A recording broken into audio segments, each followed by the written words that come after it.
વિદ્યા પરિચય શિબિરનો આજે ચોથો દિવસ. સૌથી પહેલા પ્રશ્નો લઈ લઈએ છીએ. ગઈકાલે ગોષ્ઠીમાં કેટલાક પ્રશ્નો આવ્યા છે.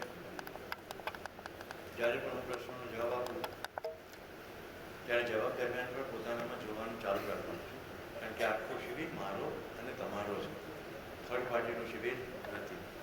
ચોથા દિવસે એટલું સ્પષ્ટ થઈ જવું જોઈએ કે હું જીવન છું એના સંદર્ભમાં બધી વાત ચાલી રહી છે. મંત્ર, તંત્ર, યંત્ર, યુગ, વર્તમાન વિસ્તારથી સમજાવો અને તમારું મંતવ્ય શું છે. મંત્ર, મનસ્ત્રય તેથી મંત્ર, જેનાથી મન તરે એ મંત્ર કહેવાય. કોઈ પણ પ્રકારનો શબ્દ વારંવાર રિપીટ કરે જાઓ તો ભટકતું મન એ શબ્દની આજુબાજુ સ્થિર થઈ જાય. એટલે રામ રામ રામ રામ બોલો, ગાયત્રી મંત્ર બોલો, કોઈ પણ મંત્ર બોલો, કોઈ પણ અવાજ કરો. રાઈટ? જુદા જુદા સંપ્રદાયોમાં જુદા જુદા અવાજો છે. જો શબ્દનું એટલું બધું ઇમ્પોર્ટન્ટ હોત તો અમુક મંત્રમાં ધ્યાન થાય ને અમુકમાં ન થાય. જો શબ્દનું એટલું ઇમ્પોર્ટન્સ હોય એનો મતલબ એ નથી કે શબ્દ મહત્ત્વનો નથી.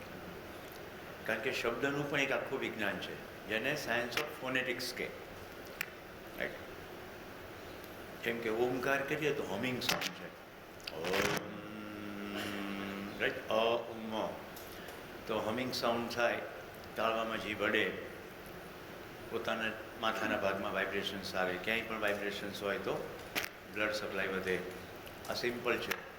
જે લોકો યોગાસન પ્રાણાયામ શીખ્યા હશે એમને શીતલી, શીતકારી, ભ્રામરી પ્રાણાયામ, તો રાત્રે નિદ્રા ન આવતી હોય અથવા ઇન્સોમનિયા જેવું બીમારી હોય તો સૂતી વખતે ભ્રામરી પ્રાણાયામ કરે તો એને નિદ્રા આવે. તો મુખ્ય મુદ્દો આ છે. તંત્ર, તંત્ર એટલે ટેકનોલોજી. હલો, તંત્ર એટલે ટેકનોલોજી બેઝિકલી. પણ જેમણે પ્રશ્ન પૂછ્યો છે એણે સાથે એક શબ્દ લખ્યો છે યંત્ર. એટલે પછી યંત્રને ટેકનોલોજી કહેવું પડશે. એમના મનમાં શ્રી યંત્ર વગેરે મનમાં ચિત્રો હશે. આપણે ત્યાં જેટલું પણ ખેડાણ થયું ને મનની અંદર એને જુદી જુદી રીતે અભિવ્યક્ત કરવામાં આવે. વાર્તાઓ દ્વારા, રૂપકો દ્વારા, ચિત્રો દ્વારા, ચિહ્નો દ્વારા. કેમ કે કોઈ અહીંયા નથી ચાંદલા કરતા, અહીંયા કરે. રાઈટ? એક કરે, બે કરે, ત્રણ કરે, એક લીટી, બે લીટી.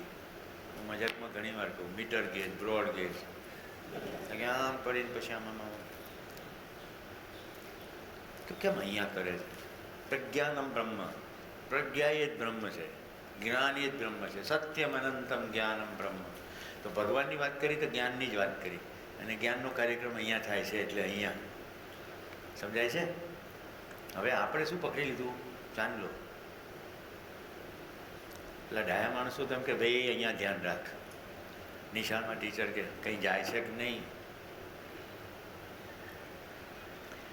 તો તંત્ર બધા ધ્યાન ખેંચવાના કાર્યક્રમો છે. અહીંયા તમે મહર્ષિ અરવિંદની અને માતાજીની અગ્નિ સંસ્કાર પછીની જે કંઈ થોડા રેલિક્સ છે એને અનુરૂપ ધ્યાન કેન્દ્રો બનેલા છે. જોયું હશે તમે. 4 ખંડો છે. તો તમે દરેક ખંડમાં જશો તો એક જગ્યાએ કમળનું ચિહ્ન છે. હંસ, કમળ, આ બધા ચિહ્નો છે. નમસ્કાર. હવે હલો, ઠીક છે? તો આ બધા ચિહ્નો છે, પ્રતીક છે. હંસની વાત મેં તમને કરી જ હતી. તો ચિહ્નોથી કશું કહેવાની કોશિશ કરી. તો તંત્ર એ પણ એક ચિહ્ન છે. યંત્ર એ તો ટેકનોલોજી. યુગ, સમય અસ્તિત્વમાં નિત્ય વર્તમાન છે. સમયની ગણના, કાળ ગણના એ માણસે પોતાની અનુકૂળતા માટે કરવામાં આવેલી કાલ્પનિક રચના છે, જેની સ્વીકૃતિ છે. ફરી રિપીટ કરું. અસ્તિત્વમાં માત્ર ને માત્ર નિત્ય વર્તમાન છે. ત્યાં ભૂતકાળ નથી, ભવિષ્યકાળ નથી. ભૂતકાળ એ મેન્ટલ કન્સ્ટ્રક્ટ છે. ગઈકાલે મેં તમને આમ વાત કરી હતી એવું તમે યાદ તો હમણાં કરો છો ને? હમણાં કરો છો એ પણ કાલે કરો. કાલે શિબિર 4 વાગે પૂરો થશે એ તમે હમણાં કરો છો ને, તો વર્તમાન જ તો છે. ભૂતકાળમાં ઘટેલી ઘટનાઓની સ્મૃતિ વર્તમાનમાં છે, ભવિષ્યમાં ઘટનારી ઘટનાઓ વિશેની અપેક્ષાઓ વર્તમાનમાં છે, એટલે કેવળ વર્તમાન છે. અસ્તિત્વમાં પ્રગટીકરણ છે. ફૂલ ખીલે છે, વરસાદ પડે છે, ઝરણા વહે છે, નવો જીવ જન્મે છે, મૃત્યુ થાય છે, સતત બધું પ્રગટ થયા કરે, બધું આવર્તનશીલ છે. પદાર્થોમાં રૂપાંતરણની ક્રિયા થયા કરે છે, વનસ્પતિ પુષ્ટ થયા કરે છે, એમાં બીજ થાય છે, વનસ્પતિ ફરી ઉગે છે, જીવોના શરીરો મૃત્યુ પામે છે, નવા શરીરો આવે છે. અસ્તિત્વનું નિત્ય પ્રગટન છે. તો યુગ જે છે એ આપણી મનની કલ્પના છે. અને કેવા કલ્પનાઓ છે? દ્વાપર, ત્રેતા, કલયુગ, સતયુગ. એક સંપ્રદાય એવું કહે છે કે હવે કલયુગ પૂરો થવાના આરે છે. એને ઘણી બધા એંગલથી જોઈ શકાય કે ભાઈ આપણે બધા સામુદાયિક રીતે મહેનત કરવા માંડીએ અને થોડા વખતમાં બધા સમજદાર થઈ જાય તો સતયુગ આવી જાય. પણ એ કોઈ ડેટ છે કે આ ડેટે સ્વિચ પડશે એટલે કાલ સવારથી બધા ડાયા? તમને લાગે છે એવું હોય? કોઈ વાર્તા કહેવી હોય ને તો કંઈક તો કહેવું પડે. મારે તમને મંગલ પાંડેની વાર્તા કેવી હોય શું કહેવું પડે? 1857ની સાલ છે. તો એ ઘટના ક્યારે ઘટી એ કહેવા માટે કાળની ગણના. તો સમયની વ્યાખ્યા કરું છું. घटना की अवधि बराबर काल अथवा क्रिया की अवधि बराबर काल. ડ્યુરેશન શરૂ થયું અને પૂરું થયું, એની વચ્ચે જે ગાળો ગયો એને કાળ કયો. પછી માણસે માપવાનું શરૂ કર્યું. કોઈક જગ્યાએ કેવલ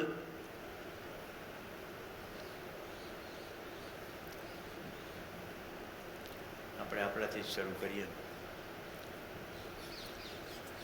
અહીંયા બરાબર છે.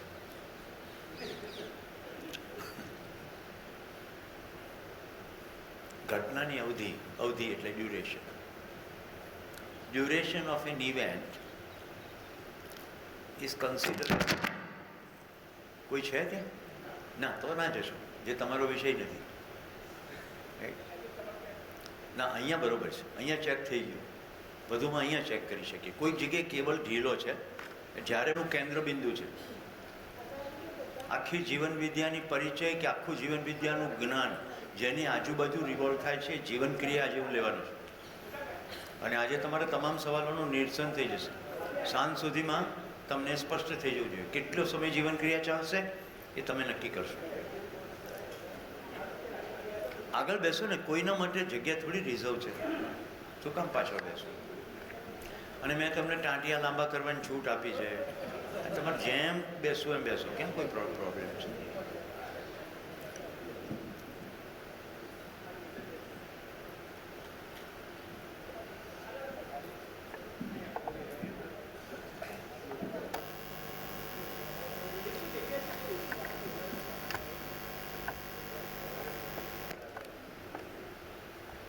નમસ્તે. તો મેં શું વ્યાખ્યા કરી? ક્રિયા કી અવધિ બરાબર કાલ. તમે જો હું વ્યાખ્યાઓ હિન્દીમાં બોલું છું તો જીવન વિદ્યાની અંદર જેટલા ટર્મ્સ છે એ બધા જ ટર્મ્સ, બધા જ શબ્દોની ડિક્શનરી છે. એ ડિક્શનરીનું નામ છે પરિભાષા સંહિતા. એ પ્રિન્ટેડ ફોર્મમાં પણ મળે છે, પીડીએફમાં મળે છે ને એપમાંય મળે છે, એન્ડ્રોઈડ એપ. એટલે શિબિર પત્યા પછી તમને એમ થાય કે કાલનું શું કીધું હતું, તો કાલ લખશો એટલે ત્યાં વ્યાખ્યા આવી જશે. ક્રિયા કી અવધિ બરાબર કાલ. હવે સમજવાનું કેવી રીતે છે? મનમાં કલ્પના લગાવો કે શું કહી રહ્યા છે.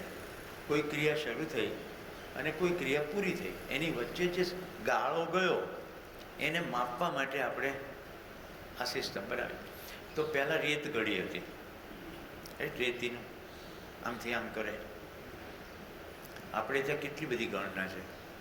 નિમિત્ત, નિમિષ માત્ર, પલકારાથી ગણવાની શરૂઆત કરી અને પછી અરબો ખરબો સુધી, એમ આપણે એક ડ્યુરેશનનું નામ પાડ્યું, યુગ.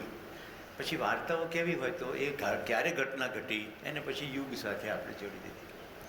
જો હું પરમ નમ્રતા સાથે કહેવા માગું છું દેશમાં અદ્ભુત લોકો થયા જ છે, માત્ર દેશમાં જ નહીં દુનિયામાં થયા જ છે, અત્યારે પણ છે અને થતા જ રહેશે. માનવીય ચેતનામાં જ્યાં પણ સંક્રમણ થાય એ જે તે સમયમાં લોકોના ધ્યાનમાં ના આવે તો પાછળથી ધ્યાનમાં આવે એટલે આપણે એનો મહિમા કરવાનું શરૂ કરીએ. પછી એને દેવ કહીએ, દેવી કહીએ, અવતાર કહીએ અને પછી એની પૂજા કરવા લાગીએ. થોડો તર્ક લગાડીએ તો ખબર પડે જે તે વખતે તે વ્યક્તિઓ સાથે જે પણ થયું એ બધું એક માણસ સાથે થયું હોય એવું જ થયું છે. જેમ કે રામજીનો રાજ્યાભિષેક છે, પણ આગલા દિવસે એમના માતુશ્રી એવું કહે છે એના પિતાશ્રીને કે મારું પેલું વચન આપો. એટલે સમજાય છે કે જે ઘરમાં રામનો જન્મ થયો છે તે ઘરની અંદર પણ ખટપટો કંઈ ઓછી નથી. અને એવું વચન માગે છે જેમાં દીકરાને 14 વર્ષનો વનવાસ હોય તો ત્યાં કઈ વૃત્તિ છે કે મારા દીકરાને રાજગાદી મળે. પણ દીકરો કેવો છે એ કહે છે કે નહીં, ભાઈ જ બેસશે, માતે જે કર્યું એ ખોટું કર્યું છે. પોતે સંન્યાસીના કપડાં પહેરી લે છે, અયોધ્યાની બહાર ઝૂંપડી બાંધીને રહે છે કે મારો ભાઈ જંગલમાં રખડતો હોય તો હું કેવી રીતે રાજમહેલમાં રહી શકું. સમજાય છે એક જ વાતની અંદર માનવના વિવિધ રૂપો જોવા મળે છે.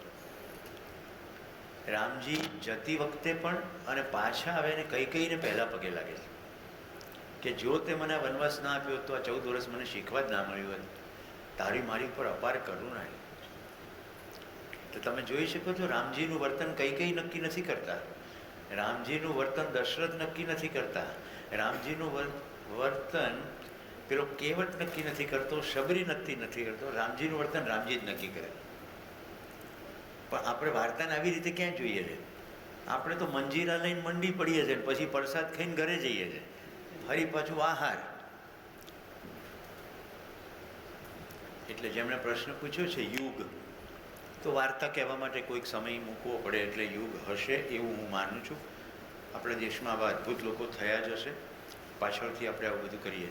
વર્તમાન, વર્તતે ઇતિ વર્તમાન, જે વર્તી રહ્યું છે, જે થઈ રહ્યું છે, જે છે.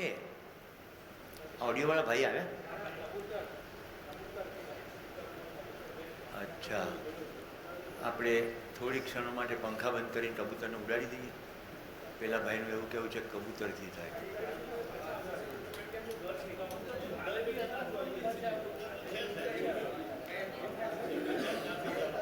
હવે જો તમે આટલા બધા બોલી રહ્યા છો, કોઈને ઓડિયોની એક્સપર્ટીઝ છે, કોઈની પાસે સીડી છે. ઉર્જાનું બહિર્ગમન રાસ છે, ઉર્જાનું અંતર્નિયોજન વિકાસ છે. આપણી ઉર્જા સતત ને સતત બહારની દિશામાં જ જાય. કોણે શું કરવું, ક્યાં શું કરવું, કેવી રીતે કરવું. આપણે કરી શકતા હોય તો બરોબર છે, અને આપણે બોલીએ કોઈ સાંભળે તોય બરોબર. આટલા બધા બોલે કોણ સાંભળે? પલકબેન હસો, એમાં કંઈ મૂંઝાવાની જરૂર નથી. પછી એવી ખબર પડી જજો કેવો ખેલ ચાલી રહ્યો છે. ઓકે, મેં તમને વર્તમાનનો શબ્દની વ્યાખ્યા કરતો હતો. જે વર્તી રહ્યું છે, જે થઈ રહ્યું છે તે વર્તમાન. હવે તમામ ક્રિયાઓ નિરંતર ચાલી જ રહી છે. ભૌતિક ક્રિયા, રાસાયણિક ક્રિયા અને આપણી અંદર ચાલતી જીવન ક્રિયા, આ સતત જ છે, એટલે વર્તમાન. પ્રકૃતિમાં સંસાધનો ભરપૂર હોવા છતાં ભૂખમરો કેમ છે? જ્યારે પ્રકૃતિમાં બધું જ એક ડિઝાઇનમાં છે તો ભૂખમરો પણ એ ડિઝાઇનનો ભાગ છે? ના. ગઈકાલે પ્રકૃતિની વ્યવસ્થા સમજાવી ત્યારે મેં કહ્યું હતું કે ત્રણેય અવસ્થાઓ વ્યવસ્થિત છે. ઉત્ક્રાંતિના ભાગરૂપે માણસનું શરીર તો થઈ ગયું માણસ જેવું, પણ હજી માણસ થવાનું શેષ છે. કલ્પનાશીલતા અને કર્મ સ્વતંત્રતાની ભેટ મળી, પણ જીવો સાથે રહીને જીવોને જોતા જોતા એના જેવી પ્રવૃત્તિ કરવાની શરૂ કરી.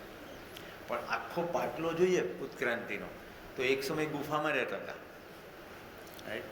અત્યારે ઘરમાં રહીએ છીએ. પહેલાં કેવી રીતે ખાતા હતા, હવે કેવી રીતે ખાઈએ છીએ? ફરક પડી રહ્યો છે કે નથી ફરક પડી રહ્યો? એટલે કલ્પનાશીલતાથી આપણે હાથ, પગ, આંખ, કાન એનું એક્સટેન્શન કરી નાખ્યું, આપણું પોતાનું એક્સટેન્શન કરવાનું રહી ગયું. આપણી કલ્પનાશીલતા શરીરની આજુબાજુ ફરતી રહી. જીવન વિજયનો પ્રસ્તાવ તમને વિચારવા મજબૂર કરે છે કે હું બીજું કલ્પના કરી શકું છું કે નહીં. કાલે મેં ગીત સંભળાવ્યું હતું, આ ચલ કે તુજે मैं लेके चलूं एक ऐसे गगन के तले जहाँ गम भी न हो आंसू भी न हो બસ પ્યાર હી પ્યાર પલે. કલ્પના તો થઈ શકે છે ને. હવે એ કલ્પનાને અનુરૂપ આપણી પાસે આખો સિસ્ટમેટિક વિકલ્પ છે. ઓકે, એટલે એ વિકલ્પમાં કરીએ કામ તો થાય. બધાને ખબર છે શિબિરનો શરૂઆતનો સમય 8:30. હમણાં જ લો ને, બીજી ક્યાં આખી પૃથ્વીની વાત કરવી. આપણે આટલા 70-80 માણસો 8:30નો સમય ખબર હોવા છતાં ક્યાં 8:30 ક્લાસમાં હોઈએ છીએ. એટલે બધાને કર્મ સ્વતંત્રતા છે. કલ્પનાશીલતામાં શું છે? 1-2 મિનિટ આમ કે આમ શું ફેર પડે? અથવા આપણી કલ્પનાશીલતામાં આપણો નાસ્તો અતિ મહત્ત્વનો છે. બ્રેકની અંદર 15 મિનિટ કહું છું તો રાજુભાઈએ બધાને લાવવા પડે છે. એટલી બધી લોકો વાતોમાં મશગુલ થઈ જાય છે. તો આપણે અહીંયા જ જોઈએ ને, આખી પૃથ્વી ઉપર સરખું કરવા માટે આપણા ઘરથી જ શરૂ કરવું પડે ને. એટલે પરિવાર મૂલક બધી વાત થઈ રહી. પહેલાં પરિવાર એક થાય, એક 4-5 માણસો સરખી રીતે જીવતા થાય તો એનું મલ્ટિપ્લિકેશન થાય. હવે ભૂખમરો કેમ છે? તો શોષણની પ્રવૃત્તિને કારણે ભૂખમરો છે. હમણાં આટલા જ લોકો પોતાના ઘરમાં જે અનાજનો સંગ્રહ કરેલો છે એનો સરવાળો મારી દે, બપોરની રિસેસમાં ભેગા બેસી જાય, ઘરના માણસોની સંખ્યા ગણી લે, એક સિઝન સુધીની જરૂરિયાત ગણી લે, તો ખબર પડે કોકના ઘરમાં 5 કિલો, કોકના ઘરમાં 20 કિલો વધારે મળે એમ છે. એટલું અહીંયા અનાજ ભેગું કરવામાં આવે અને અહીંયાથી સેમ્પલ પાણી જતા રહીએ, મારી સાથે ટ્રેકિંગ કરાવી દઈએ અને આદિવાસી પટ્ટીમાં ફરી વળીએ, જ્યાં જ્યાં નથી ત્યાં આપી દઈએ. થાય કે નહીં? એક પ્રોજેક્ટ હંગરનો વોલેન્ટિયર છું. આખા વર્લ્ડમાં એક પ્રોગ્રામ ચાલે છે. કોઈ દેશમાં 6-7 વિદ્યાર્થીઓ ભેગા થયા ભણતા કે ભૂખમરો કેમ છે, પૃથ્વીના અન્નનું ઉત્પાદન કેટલું છે, વસ્તી કેટલી છે, ભાગાકાર કરે તો ખબર પડી. ઓહો, 10 વર્ષ ચાલે એટલું ઉત્પન્ન થાય છે, તો આમ કેમ છે? પછી બધી શોષણનું ચક્ર સામે આવ્યું. પૈસા, કિંમત વધારવાના પ્રયત્નો, સંગ્રહખોરી, સંગ્રહની અંદર ઉંદરડા ખાઈ જાય, બગડી જાય. આપણે દેશના આંકડા જોઈ લેજો ગૂગલ કરીને, ગોડાઉનમાં કેટલું અનાજ ચડી જાય છે. ઘરની અંદર તો આપણે કંઈકનું કંઈક નાખીએ છીએ, એટલા બધા મોટા જથ્થામાં કેટલું અનાજ ચડી જાય. તો એ જે વિનિમયની વાત છે એમાં એ સંભાવના છે કે આ ન સડે. ડિસેન્ટ્રલાઇઝ સ્ટોરિંગ થાય તો ના સડે. એક જ જગ્યાએ બધું સ્ટોર થાય તો સડવાનું ચાલુ થાય બધું સડી જાય. તો માનવ ભેગા થઈને જે માનવકૃત વ્યવસ્થા બનાવી છે એની અંદર હજી થોડીક ઉણપો છે. ગોડાઉન કરવાનો આશય એ જ હતો કે જ્યારે અનાજ ના હોય ત્યારે ગોડાઉનમાંથી આપી શકે, એટલે વ્યવસ્થા તો કરવાનો પ્રયત્ન થયો. પણ ગોડાઉનમાં અનાજ સડે નહીં એના માટેનો પ્રયત્ન ઓછો પડ્યો. શિક્ષણની સંસ્થાઓ તો બની, પણ હું એક સામાજિક પ્રાણી છું એવું સાંભળતો સાંભળતો મોટો થયો, એટલે પ્રાણીની પ્રવૃત્તિ તો કરીશ. આહાર નિદ્રા ભય મૈથુન, એટલે ત્યાં ઉણપ છે, સુધારી લઈશું, ખબર પડશે એમ. શરૂ થઈ ગયું છે કામ, એમ છે. તો ભૂખમરો ડિઝાઇનનો ભાગ નથી. મને લાગે છે આ પ્રશ્ન તો જ આવે જો કાલની પ્રકૃતિની 3 અવસ્થાની મેં વ્યવસ્થા સમજાવી ત્યારે પૂરતું ધ્યાન ના ગયું હોય. વનસ્પતિને જેટલું જોઈએ એનાથી બહુ અધિક માત્રામાં પદાર્થ છે. જીવોને જેટલું જોઈએ એનાથી બહુ અધિક માત્રામાં વનસ્પતિ છે. માણસને જેટલું જોઈએ એનાથી બહુ અધિક માત્રામાં પદાર્થ છે, વનસ્પતિ છે અને પ્રાણીઓ છે. બહુ જ અધિક સમૃદ્ધિનો ભાવ. હવે આ સમૃદ્ધિનો ભાવ આપણામાં સ્થિર થાય તો જરૂરિયાત પૂરતું સંગ્રહીએ. કારણ કે આપણા વ્યવસાય એવા રાખ્યા છે કે રોજ લેવા જવાનું અનુકૂળ નથી. પણ જો આપણે કોલ્ડ સ્ટોરેજ બનાવીને સંગ્રહી દઈએ અને બજારની અંદર જ્યારે બહુ જ અછત ઊભી થાય ત્યારે ધીમે ધીમે પૈસા વધારીને મોકલીએ તો હવે કેટલાય લોકો એને ખરીદવાની ક્ષમતા ધરાવશે નહીં. એ શું કરશે? એ ભૂખ્યા જ રહેશે. સસ્તું હોય તો ખરીદી શકે ને. હવે કોઈ લેબર આખો દિવસની લેબરિંગ કરે અને 250 રૂપિયા કમાય અને ખાવાવાળા 6 હોય અને બજારમાં કિંમત વધી ગઈ હોય તો શું ખરીદી શકે? 250 રૂપિયામાં જેટલું આવે એટલું ખરીદી શકે. એ ખરીદવા જવામાં એને કદાચ 50 રૂપિયા ખર્ચાઈ જતા હોય. તો ભૂખમરો ભાગ નથી. શ્રાદ્ધની શરૂઆત ક્યારે અને કેવી રીતે થઈ જશે? જો ભાઈ બધા સવાલનો એક જ જવાબ છે. કોઈ એકના કલ્પના આવી, એને વ્યક્ત કરી, બીજાએ તાળી પાડી, ત્રીજાએ મૂંડી હલાવી, માનવાનું શરૂ થઈ ગયું. તપાસતા જાઓ, એક વસ્તુ એવી રીતે જ છે. હવે એક પ્રસંગ કહું છું. આ ઘટેલી ઘટના તમે જોશો એટલે તમને માન્યતા પકડાઈ જશે. હું ગાંધીનગરમાં સેક્ટર 30માં રહું છું, જાગૃતિ પાર્કમાં. આ નામ સાથે એટલે કહું છું કે કેટલાક મિત્રો ગાંધીનગરથી આવેલા, જેમ કે જીતેન્દ્રભાઈ વાઘેલા સાહેબ. અમારે ત્યાં કચરા ટોપલીની સરકારી જૂની વ્યવસ્થા કેવી હતી કે સેક્ટરની અંદર થોડા અંતરે મોટા ડબ્બા મૂક્યા હોય. એ પેલું ખટારાવાળો આવે, ક્રેનથી ઊંચકીને ડબ્બો લઈ જાય કે ખાલી કરી દે. પણ અમારી સોસાયટીની સામે સરકારી ક્વાર્ટરમાં જે લોકો રહે, અમારી સોસાયટી પ્રાઇવેટ લોકોની સામે સરકારી ક્લાર્ક લોકોની, એ લોકો છે ને ઘરની સામે નજીક પડે ને એટલે છે થોડુંક ચાલવાનું પસંદ ના કરે, એટલે ઠલવી જાય અને આ ઢગલો ધીમે ધીમે રોડ ઉપર આવે. એટલે મેં મારી સોસાયટીની કારોબારીમાં એવું કહ્યું કે લાખી જાય છે આપણે ત્યાં, આપણે ભોગ બનીએ છીએ. હવે આપણે કેટલી બધી વાર ના પાડીએ, એ લોકો માનતા નથી. તો આપણે બધાને પોસાય એવું છે, એક ચોકીદાર રાખી દઈએ, એ ત્યાં બેસે, ફૂટ નાખવા આવે એટલે તરત એમ કે જો પેલા પણ કહેતા ટોપી નાખો. એટલે મારી વાત કોઈએ સ્વીકારી નહીં. હવે જે ભાઈના ઘર સામે ઢગલો પડતો હતો એને મેં કીધું કે તમને તો બધી ગંદકી રોજ જોવા મળે છે, તમે તો થોડો હાકોટો તો રાખો. એટલે કે હવે સુરેશભાઈ રહેવા દો, કોણ ડખા કરે, અને તમને શું આટલી પડી છે, તમારા ઘરથી કેટલું બધું દૂર છે. તો મારા ઘરથી દૂર છે પણ એક નાગરિક તરીકે મને ખરાબ લાગે. પછી મેં વિચાર કર્યો કે હવે શું થાય. જો હવે અહીંયાથી સ્ટોરી શરૂ થાય છે એટલે ધ્યાન રાખજો કે કેમ થાય છે ઘટનાઓ. મને થયું કે આ પ્રજાને કેવી રીતે નિયંત્રિત કરવી. એટલે એક દિવસે બપોરે મેં પેલા સફાઈવાળાને બોલાવીને બધો કચરો ઉપાડી લીધો. એક કડિયાને બોલાવીને ઈંટોનું કાચી, એટલે રેગ્યુલર ઈંટો પણ સિમેન્ટની જગ્યાએ માટી, એવી રીતે એક ડેરી બનાવી. અને પછી હું હનુમાનજી ગોતવા નીકળ્યો. તો હનુમાનજીની મૂર્તિ જ મને ના મળી, પણ ગાંધીનગરમાં એક કાલિકા માતાની મૂર્તિ અને હનુમાનજી એટલે ટાઇલ્સ બે મળી ગઈ. પછી ગારો ભેગો કરીને એની ઉપર શિખર કરી નાખ્યો, એવી નાનકડી ડેરી બનાવી. હવે બપોરથી આ કાર્યક્રમ શરૂ કર્યો, સાંજ સુધીમાં પૂરું થતાં સુધીમાં મારી સોસાયટીવાળા જેટલા અંદર અને બહાર જાય, 70 બંગલા છે, કે આ સુરેશભાઈ તમે શું કરો છો? ગઈકાલે હનુમાનજી સપનામાં આવ્યા હતા કે મને બહાર કાઢ. હવે ત્યાં લીમડાનું ઝાડ છે, એટલે મેં કીધું સપનામાં એવું કીધું કે લીમડાનું ઝાડ નીચે છે, પણ હવે લીમડો તો ઉખેડાય નહીં ને, એટલે લીમડાની બાજુમાં કરું છું. પણ કે અહીંયા ગટર છે, પણ મેં કીધું હનુમાનજીએ કીધું એટલે શું કરવાનું. એટલે ગટર, એની બાજુમાં જગ્યા ને બાજુમાં લીમડો. જો આ બધા તર્ક એટલા માટે તમને કહું છું કે લોકોમાં એવું છે કે અહીંયા કરાય ને અહીંયા ના કરાય, તો બિલકુલ ગટરની બાજુમાં ગઈ ડેરી બનાવી અને એની અંદર મૂકી દીધા આ બે ટાઇલ્સ. સાંજ થતાં સુધીમાં આખી સોસાયટીમાં વાત પ્રસરી ગઈ, અને જે લોકો કચરો નાખતા હતા તે લોકોમાં પણ વાત પ્રસરી ગઈ. એટલે નાના ટાબરિયા ભેગા થયા. એટલે મેં 1 કિલો ચોકલેટ મગાવી લીધી અને બધા ટાબરિયા જેટલા થયા ને બધાને કીધું કે 2 અગરબત્તી લઈ આવો. એમાં અમારા સોસાયટીના પ્રમુખ આવ્યા સાંજ પડી એટલે, કે શું છે? મેં કીધું આવી રીતના થયું છે અને સાંજે 7 વાગે આરતી રાખી છે. એટલે ભાઈ કારોબારી પાસે તો બધું હોય ને, વોટ્સએપ ગ્રુપ મેસેજ મૂકી દીધો. એટલે જાગૃતિ પાર્ક સોસાયટીના સભ્યો ભેગા થયા અને આ કચરો નાખવાવાળી કોલોનીના લોકો પણ ભેગા થયા.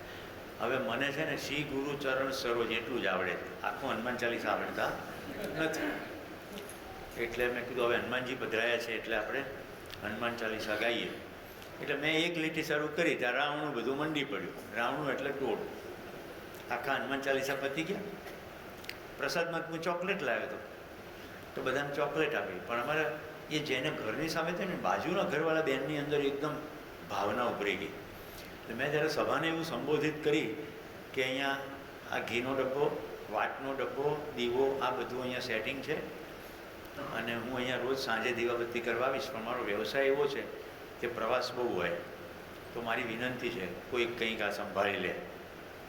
ત્યાં તો બાજુવાળા બેન કે હવે તમે સુરેશભાઈ ચિંતા ના કરતો, સવાર સાંજ 2 વાર હું દીવાબત્તી કરીશ.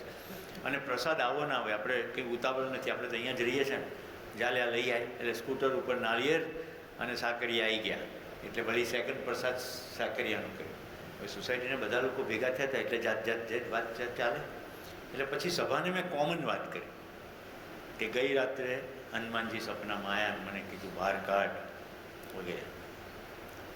આજની ઘડીને કાલનો રી કચરો થઈ ગયો બંધ.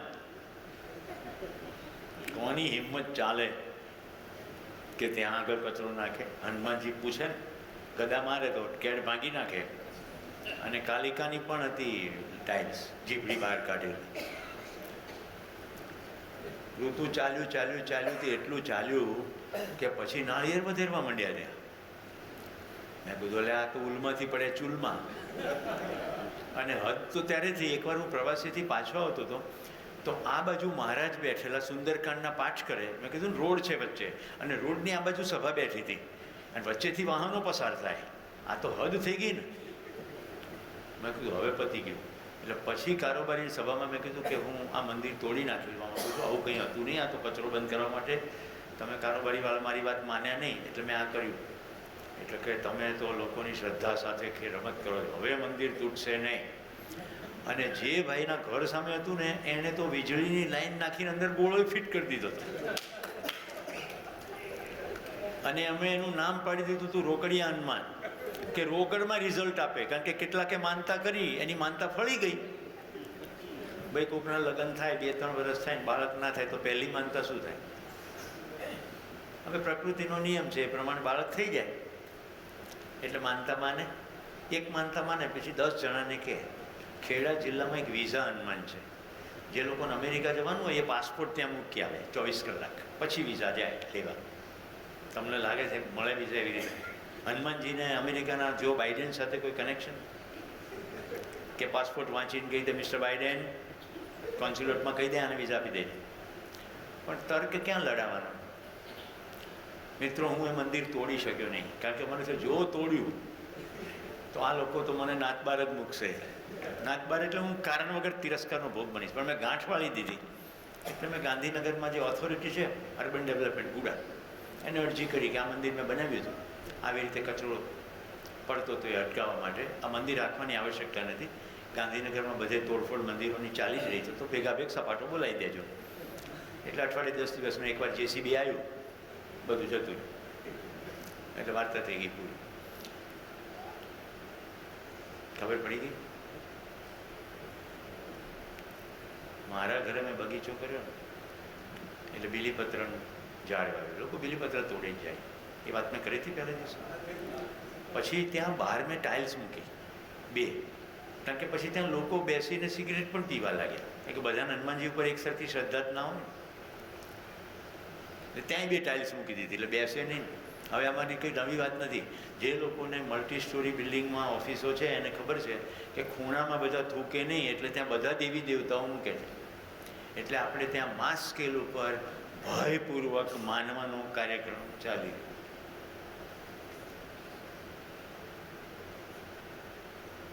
આવી રીતે શ્રાદ્ધની શરૂઆત થઈ હશે. અમુક એરિયામાં પ્રાણવસ્થા જીવાવસ્થા બેલેન્સ નથી, માણસે ખોરવી નાખ્યું. એટલે જો મેં અગાઉ પણ કહ્યું કેટલીક પૃથ્વીઓ એવી છે કે જ્યાં કેવળ ધૂળની ડમરીઓ છે. કેટલીક પૃથ્વીઓ એવી છે કે જ્યાં પદાર્થ અવસ્થા છે સેટ થયેલી, જેમ કે ચંદ્ર, પણ હજી પાણી નથી. પાણી આવ્યા પહેલાં પ્રાણ અવસ્થાનું આગમન નહીં થાય. એટલે ક્રમશઃ છે આ બધું ઉત્ક્રાંતિનો વિકાસ. તો જુઓ સૂત્રો મેં કહ્યા હતા, વિકાસ ક્રમ છે, વિકાસ છે, લીલય છે, વડનું ઝાડે છે અને લીલથી વડના ઝાડ થવાનો વિકાસ ક્રમ ચાલી રહ્યો. એવી જ રીતે જાગૃતિ ક્રમ છે. આપણે બધા જાગૃતિ ક્રમમાં છીએ. જાગૃતિ પણ છે. આખા અસ્તિત્વમાં એવી પૃથ્વીઓ છે કે જ્યાં માણસો જાગૃત છે એવું મધ્યસ્થ દર્શન કહે છે. આપણા માટે તો એ માનવાનું જ છે. કારણ કે આપણે એ સ્થિતિએ પહોંચ્યા પહેલાં બીજા માનવ સુધી ક્યાં પહોંચશું. પણ ગઈકાલે એક ગોષ્ઠીમાં ડેજાવું કંઈક વાત ચાલતી હતી. આપણને બધાને એક અનુભવ છે કે આપણો વિચાર બીજામાં એક્ઝેક્ટ શબ્દશઃ પહોંચી જાય એવો તો અનુભવ છે. એમાં અંતર કંઈ કામ કરતું નથી. મારી એક બેન અમેરિકા પરણાવી છે, એને ત્યાં મારા માતુશ્રી હતા. અહીંયા મને તાવ આવ્યો મેલેરિયાનો. તો મારા માતુશ્રી ફોન કરીને કે સુરેશ તને કંઈક સારું નથી એવું મને લાગ્યા કરે. એટલે અંતરથી ફરક પડતો નથી. દર્શનની અંદર આવે ત્યારે ખબર પડી એક જીવનને બીજા જીવન વચ્ચે અંતરનો કોઈ ઇસ્યુ નથી. એટલે અત્યારે ફિઝિક્સના કારણે આપણને બધું ડિસ્ટન્સ જ લાગ્યા કરે. પણ જેને વારંવાર આવો અનુભવ થતો જશે એને ખ્યાલ આવશે કે અંતરનો કોઈ મિનિંગ નથી. જવાબ એનો એવો છે, અસ્તિત્વનો પ્રત્યેક એકમ બીજા એકમ ઉપર પ્રતિબિંબિત છે. સૂર્ય આપણી ઉપર પ્રતિબિંબિત છે, આપણે સૂર્ય ઉપર પ્રતિબિંબિત છીએ. જીવન જાગૃત થયા બાદ જ્યારે શરીર છોડ્યા બાદ નવું શરીર ના મળે ત્યાં સુધી શું કરે છે અને ક્યાં રહે છે? જાગૃત થયા બાદ તો મોજ છે, શરીર ધારણ કરવું કે નહીં કરવું. એટલે એ શું કરે છે? શરીર ધારણ કરીને બીજા માનવોને જાગૃત થવામાં મદદરૂપ થઈ શકે, શરીર ધારણ કર્યા વગર પ્રેરણા પૂરી પાડી શકે, અથવા અન્ય પૃથ્વીઓ જ્યાં જાગૃતિક્રમ પણ શરૂ નથી થયો ત્યાં જાગૃતિક્રમની શરૂઆત કરી શકે. ભાવ વ્યક્ત કર્યા પછી પણ સામેના વ્યક્તિ તરફથી પ્રતિભાવ ન મળે તો શું કરવું? જો ધ્યાન આપે તો જ એને ભાવની ખબર પડે. પતિ પત્ની સંબંધ હોય, ભાઈ બહેન સંબંધ હોય, પિતા પુત્ર સંબંધ હોય, એક વ્યક્તિ ભાવપૂર્ણ રીતે જીવ્યા જ કરે, પણ જે વ્યક્તિ તરફ ભાવ વ્યક્ત થઈ રહ્યો છે એનું ધ્યાન જો એમાં ન હોય, કારણ કે કલ્પનાશીલતા અને કર્મ સ્વતંત્રતા દરેક માનવ સાથે છે. એની કલ્પનામાં સમૃદ્ધ પૈસા જ ચાલ્યા કરતા હોય, વસ્તુ જ દેખાતી હોય, માણસ દેખાતો જ ન હોય. જરા એમાં નવાઈ નથી. જે પુરુષો પૈસાની પાછળ પડી જાય છે એના ઘરમાં એમના વાલા દીકરા દીકરી પત્ની હોવા છતાં એ પાગલની જેમ પૈસા પાછળ હોય છે, એમને કદી ખબર નથી પડતી. ઘરમાંથી એકાદ જણ ઓછું થાય ને ઝાટકો લાગી જાય છે. સ્મશાન વૈરાગ્ય કહે છે. થોડી ક્ષણ માટે લાગે શું કર્યું, સમય તો જતો. તો શું કરવું પડે? પ્રશ્ન એ છે, કરવું શું પડે? કેવળ અને કેવળ એનું ધ્યાન આકર્ષિત થાય એવો પ્રયત્ન. એ બોલીને થાય, કોઈ નિશ્ચિત આચરણ કરીને થાય. બોલવાની જુદી જુદી છટાઓ છે. તમને ભાન નથી પડતું એવું કહેવાય. તમે મારી વાત સાંભળશો 10 મિનિટ એક પણ ફોન લીધા વગર, એવું કહેવાય.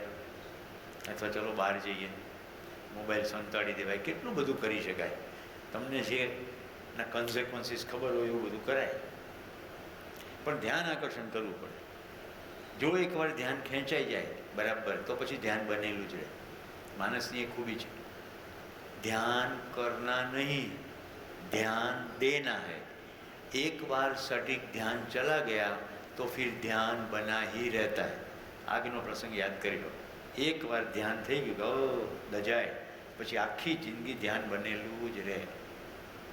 એકવાર પગથિયું ચૂકીને પડ્યા એટલે પછી ધ્યાન બનેલું જ રહે, કરવું પડે. પૃથ્વી બહાર જીવન છે કે નહીં? દર્શનની રોશનીમાં કહું તો હા. ગઈકાલે મેં તમને ગેલેક્સી સુધીના વિડીયો બતાવ્યા. મેં તમને એમ પણ કહ્યું કે ઇન્સ્ટાગ્રામમાં હબલ ટેલિસ્કોપના ગ્રુપમાં સાઇન અપ કરો તો તમને નાસા દ્વારા જે તસવીરો રોજે રોજ લેવાય છે જોવા મળશે. તમે વધુને વધુ વિનમ્ર થતા જશો જો જાણવાની ઈચ્છા હશે તો. નહીં તો ઇન્સ્ટાગ્રામ તમારી જિંદગીની પથારી ફેરવી નાખશે, કારણ કે એમાં તો બધું ઘણું નોનસેન્સ આવે છે. રાઈટ? તો આટલી અનંત અવકાશ, કેટલી ગેલેક્સીઓ, એમાં એક ગેલેક્સીમાં એમાં જેનો કોઈ હિસાબ નથી એવા સાવ એક નાના તારા સૂરજ, એની ફરતે આવડી મોટી ગ્રહમાળા, એમાં એક ગ્રહ પૃથ્વી, એમાં એક ટચુકડી 6x4 ફૂટની જગ્યા રોકનાર આપણે. શું સાઇઝ છે આપણી! એટલે ફિઝિકલી તો કંઈ આપણું અસ્તિત્વ જેવું છે જ નહીં, પણ આપણામાં એ કેપેસિટી છે કે આપણે આખું આ કોસ્મોસ સિસ્ટમ જાણી શકીએ એવી ક્ષમતા ધરાવીએ છીએ. અને એટલે તો હબલ ટેલિસ્કોપ ઉપર ચડાવી દીધું. અને હજી ભૂખ છે કે બીજો ક્યાંય છે ક્યાંય. તો ઘણા બધા દુનિયાના વૈજ્ઞાનિકો માને છે કે ચોક્કસ ક્યાંક આપણી કરતાં પણ વિકસિત જીવો છે જ. કેટલાક રેડિયો ફ્રીક્વન્સી પકડાઈ રહ્યા છે. અત્યાર સુધી ફિઝિક્સ જેટલું વિકસ્યું છે એના આધારે લોકો એવું કહે છે કે પૃથ્વી પરના ફિઝિક્સ પ્રમાણે આવી ફ્રીક્વન્સી આપણા પદાર્થોમાંથી આવતી નથી. આ કોઈક બીજી વસ્તુ છે, કોઈ બીજા યંત્રો હોઈ શકે, પણ બધું ક્વેશ્ચન માર્ક છે. ભાઈ સ્ટીફન હોકિંગે કહ્યું છે કે બીજા માણસનો પત્તો નહીં લાગી શકે ક્યારેય, કારણ કે એટલા બધા પ્રકાશ વર્ષ દૂર હોય કોઈ જાતિ. પ્રકાશ વર્ષ સમજાય છે ને? પ્રકાશ ત્યાંથી નીકળે અને 1 વર્ષમાં જેટલું અંતર કાપે એ અંતરને પ્રકાશ વર્ષ કહેવાય. હવે કોઈ 1000 પ્રકાશ વર્ષ દૂર હોય કેટલું દૂર છે? પૃથ્વી પર સૂર્યના પ્રકાશને આવતા 8 મિનિટ ને 20 સેકન્ડ લાગે છે. એટલે તમે અત્યારે જે સૂર્ય જુઓ છો એ 8 મિનિટ ને 20 સેકન્ડ જૂનો સૂર્ય જુઓ છો. રાત્રે તમે જે આકાશ જુઓ છો એમાંના કેટલાય તારા કદાચ હશે જ નહીં, પણ દેખાય છે. સમજાય છે? 1000 પ્રકાશ વર્ષ દૂર જે તારો છે એ બુઝાઈ ગયો, એનો પ્રકાશ ત્યાંથી નીકળ્યો અહીંયા આવવા. 1000 પ્રકાશ વર્ષ છે એટલે 1000 વર્ષ પછી અહીંયા પહોંચશે. ત્યાં સુધી તારો દેખાયા કરશે, પણ છે નહીં. મજાનું છે ને? આકાશ જોવાનો કાર્યક્રમ આખો અત્યંત અમ્બલિંગ કાર્યક્રમ છે, વિનમ્રતાનો કાર્યક્રમ. જેવી વિનમ્રતા આવી, આખા અસ્તિત્વ પ્રત્યે કૃતજ્ઞતાથી ઉભરાઈ જઈશું. જેવી કૃતજ્ઞતા આવી, મન શાંત થયું, એમાં રચનાત્મકતા, સકારાત્મકતા ફ્લરિશ થશે. જે લોકો ડિઝાઇનના ફિલ્ડમાં છે, આર્કિટેક્ચરના ફિલ્ડમાં છે, એ લોકોના મન જેટલા શાંત એટલું વધુ ક્રિએશન, એટલું સરસ ક્રિએશન. કારણ કે કલ્પનાશીલતામાં ગૂંચવાડા નથી. જે દિશામાં વિચારવા ઈચ્છો છો એ દિશામાં જ વિચારો છો. જ્યારે બધા ગૂંચવાડા છે ત્યારે વિચારીએ એક આમે ચાલે છે ને બીજો ચાલે છે ને ત્રીજો ચાલે, રાઈટ? કે મગ પૌવાની 1 પ્લેટ હજી વધુ લઈ લો, પણ 8:30 તો થવા આવ્યા છે. કંઈ વાંધો નહીં, 2-5 મિનિટ આમ કે તેમ. એટલે પૌવાનો વિચાર ચાલે છે, શિબિરનો વિચાર ચાલે છે, આમ કે તેમનો વિચાર ચાલે છે, બધી ખીચડી ચાલે. વનસ્પતિમાં જીવ છે? ના. તો આપણે તેને શું કરવા ખાઈએ? તમે જાણો. શું તે યોગ્ય છે? હું કેવી રીતે નક્કી કરું? 3 વસ્તુનો જવાબ આપ્યા મેં. વનસ્પતિમાં જીવ છે? ના. જેને જીવ અવસ્થા દર્શનમાં કીધું છે એ કેવું છે? માનવીય સંકેતો ગ્રહણ કરી શકે અને જેને પાળી શકાય એને જીવન ચલાવે છે. એટલે હાથી, બકરી, ઘોડા, ગાય એમાં આવે, પણ એવા કોઈ પ્રાણીઓ નહીં આવે જેને આપણે જીવો કહીએ છીએ અત્યારે. ફોર એક્ઝામ્પલ વંદો, મચ્છર, આને આપણે જીવ કહીએ છીએ ને. શિબિર પૂરતું એને જીવ નહીં કહેવાનો, એને કહેવાનું પ્રાણ અવસ્થાનો વિકસિત એકમ, અથવા જેનું મેધસ વિકસિત નથી થયું એવું જીવ શરીર. આમ સ્પષ્ટ કરવાનું કારણ એ છે કે વંદો કદી પાળી નહીં શકાય, એમાં માનવાની ક્રિયા નહીં થાય, એમાં પહેચાન, ઓળખાણને એની ક્રિયા થતી. કાલે મને એક ભાઈએ એવું પૂછ્યું કે તમે જીવને આનાથી અલગ કરો છો, તો અત્યાર સુધી જીવ માનતા એનું શું? જાણી લો ભાઈ, માનતા આવ્યા હતા તો માનતા આવ્યા હતા. એની અંદર એટલી ઇન્ટેલિજન્ટ ડિઝાઇન છે. મચ્છર આપણા શરીરની વાસ પારખીને આવે. સ્ટ્રોંગ પરફ્યુમ છાંટો તોય ભલે, ઓડોમસ લગાડો તો પણ ભલે.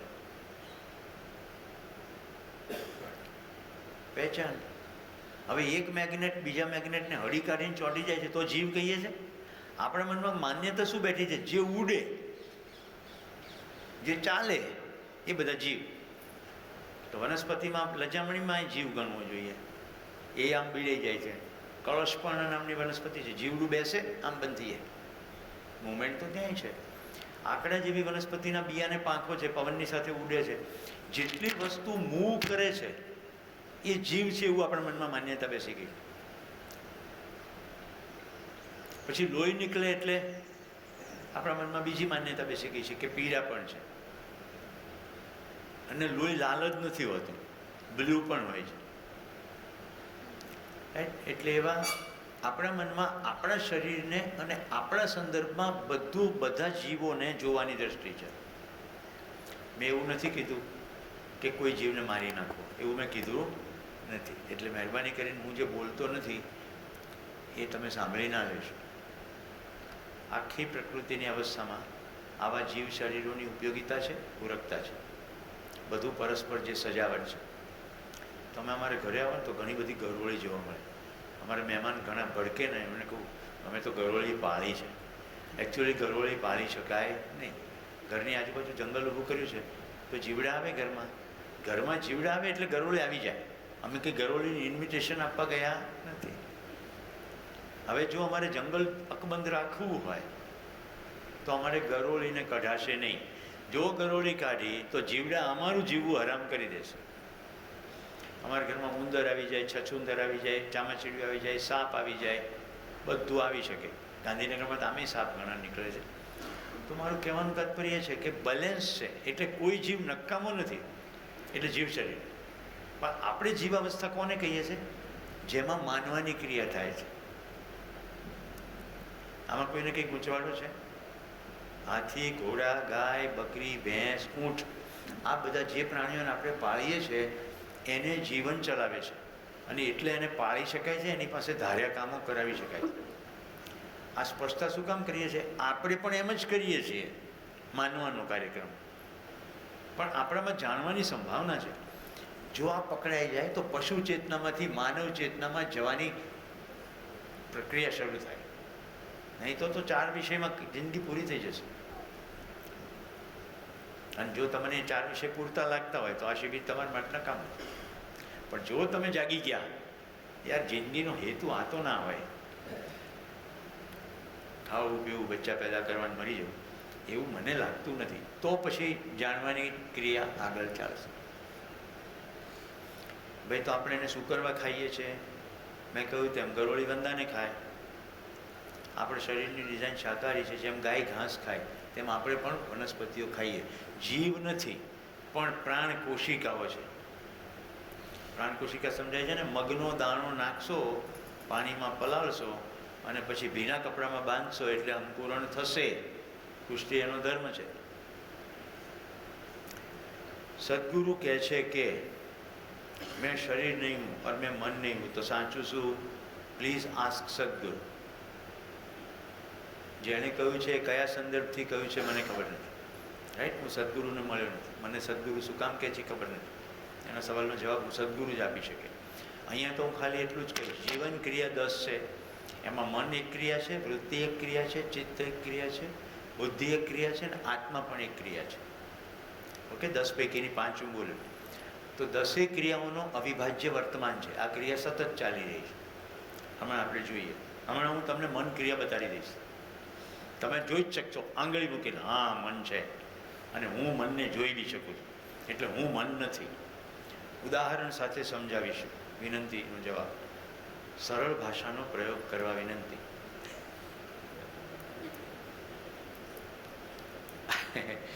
મિત્રો, જે લોકોને પરિચય શિબિરમાં એમ થાય છે કે અમુક નથી સમજાતું, એમને મારે સ્પષ્ટ કહેવું છે કે એવું એટલા માટે થાય છે કે માન્યતાઓના પડળ જન્મ જન્માંતરોના ચાલ્યા આવે છે. આ શરીર યાત્રામાં કેટલી માન્યતાઓ છે, તો જ્યારે જાણવાનો કોઈ પ્રસ્તાવ આવે ત્યારે પેલું બધું ખલબળવા માંડે, હલબલી જાય, એટલે થોડીક વાર તો ડિસ્ટર્બન્સ થાય. બીજું એવું થાય કે સતત કમ્પેરિઝન ચાલે કે સુરેશભાઈ કહે છે મારું વાલું લાગે તો બરાબર છે, પણ અત્યાર સુધી કર્યું એ થોડું ખોટું હોય, એટલે આ પકડાતું નથી ને પેલું છૂટતું નથી, અને ટુરિંગ ચાલુ થઈ જાય. બેઠા હોય શિબિરમાં પણ યાત્રા ચાલુ થઈ જાય. પછી 15 વર્ષથી ભાદરવી પૂનમના મેળા ભર્યા એનું શું? હવે ત્યારે કેવી સ્વીકૃતિ હતી કે આનાથી આવું થઈ જશે, તેવું થઈ જશે, કશુંક તો નિયમબદ્ધ રીતે થયું, પણ ક્રેડિટ તો મેળાને આપી. હવે એકદમ લાગે છે કે બધું નિરર્થક હતું. કેવી રીતે સ્વીકારાય? મારથી જ ખોટું થાય જ કેવી રીતે? હું તો સાચો જ હોઉં. એટલે હવે પોતાની જાતની સાથે લડાઈ ચાલુ થાય, એટલે એવું થાય. એટલે શિબિર એકથી થશે નહીં. શિબિરનું વિષય વસ્તુ સેમ જ છે, પણ શિબિરને પીરસનારા અનેક શિક્ષકો છે, રાઈટ? તો તમને યુટ્યુબ પર અમારા શિક્ષક સોમ ત્યાગીના વિડીયો મળશે. જે લોકોને હજી આગળ તરત ને તરત શિબિર કરવાની ઈચ્છા છે, ઓક્ટોબરમાં 14 થી 23 નાથ દ્વારા ઉદયપુર પાસે એમાં શિબિર થશે સોમ ત્યાગીજીનું. નવેમ્બરમાં નારગોલમાં થશે, ગુજરાતમાં વાપી પાસે. મારો દર મહિને 1 લેખે પોલીસ ડિપાર્ટમેન્ટમાં ભચાઉમાં શિબિર થશે, રાઈટ? તો શિબિરો છે જ. ઓક્ટોબરની અંદર હું 25 થી 31 ઓક્ટોબરના અઠવાડિયામાં ભચાઉમાં શિબિર કરીશ, કોઈ પણ 5-6 દિવસ. તો શિબિર થયા જ કરશે. જે લોકોને યુટ્યુબ પર શિબિર જોવો છે, અમે કાલે રાજુભાઈને વિનંતી કરી, આપણું ગ્રુપ મોડરેટ થઈ જશે. જે લોકો શિબિરમાં ઉપસ્થિત છે એટલા પૂરતા સભ્યો રહેશે, અને પછી હું એમાં લિંક્સ મૂકીશ. એમાં મારા ગુજરાતીમાં શિબિર છે એની લિંક મળશે, સોમ ત્યાગીજીના શિબિર છે એની પણ લિંક મળશે. વિવિધ શિક્ષકોના શિબિરો જુઓ. આજે બપોર પછી પુસ્તકો મૂકીશું જેટલા ઉપલબ્ધ છે.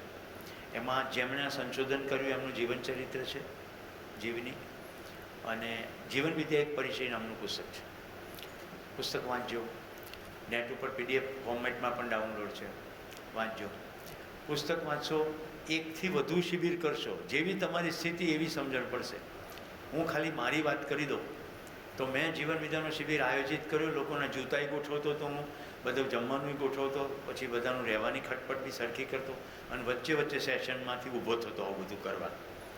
કટકે શિબિર, પણ કારણ કે પેલું 1 કલાક સાંભળ્યો હતો ને, એમાં નક્કી થઈ ગયું હતું કે આમાં માથું મૂકવાનું છે. એટલે જીવન વિદ્યા શિબિરમાં પોષકભાઈ આપણી વચ્ચે બેઠા છે, મારી સાથે બેસીને શિબિર એમણે કરેલો. તો એ શિબિરમાં જ ખબર પડી ગઈ કે જીવન ક્રિયા જ સૌથી કેન્દ્ર બિંદુ છે. બીજી બધી વાર્તા ભલે રહી, ગેલેક્સીમાં જે થતું હોય ભલે થતું, મારી અંદર શું થાય છે મારે એમાં ફોકસ કરવું છે. એ જે નિર્ણય થયો એટલે મેં બેક ટુ બેક શિબિર 6 શિબિર કરે, બેક ટુ બેક. દરેક વખતે મારું શિબિરમાં જીવન ક્રિયા ઉપર સટીક ધ્યાન જાય. જીવન ક્રિયા એટલે મારી અંદર ચાલતી ક્રિયા. મારી ક્રિયા પ્રકારે તો ખબર પડે કે બહાર જે ચાલે છે એને હું જોઉં છું કઈ રીતે. આપણને બહાર બધી ખટપટો એટલે દેખાય છે કારણ કે આપણને નિયમ પકડાતો. લોકો પૈસા માટે એટલા બધા સંબંધો બગાડી નાખે છે, એવી આપણને ક્યારે ખબર પડે? જ્યારે આપણી અંદર ખબર પડે કે સંબંધનું સ્વરૂપ હું કેવી રીતે જોઉં છું, તો નિયમ પકડાઈ જાય. હા, આવું છે એટલે આવું જ કરે. હે પ્રભુ, એ લોકોને માફ કરજે જેઓ મને ફાંસીએ લટકાવે છે. એને ખબર નથી કે એ લોકો શું કરે છે. જો એ લોકો જાણતા હોત તો થોડું આવું કરે. જીસસ ક્રાઇસ્ટ ફાંસીના તખ્તા ઉપર.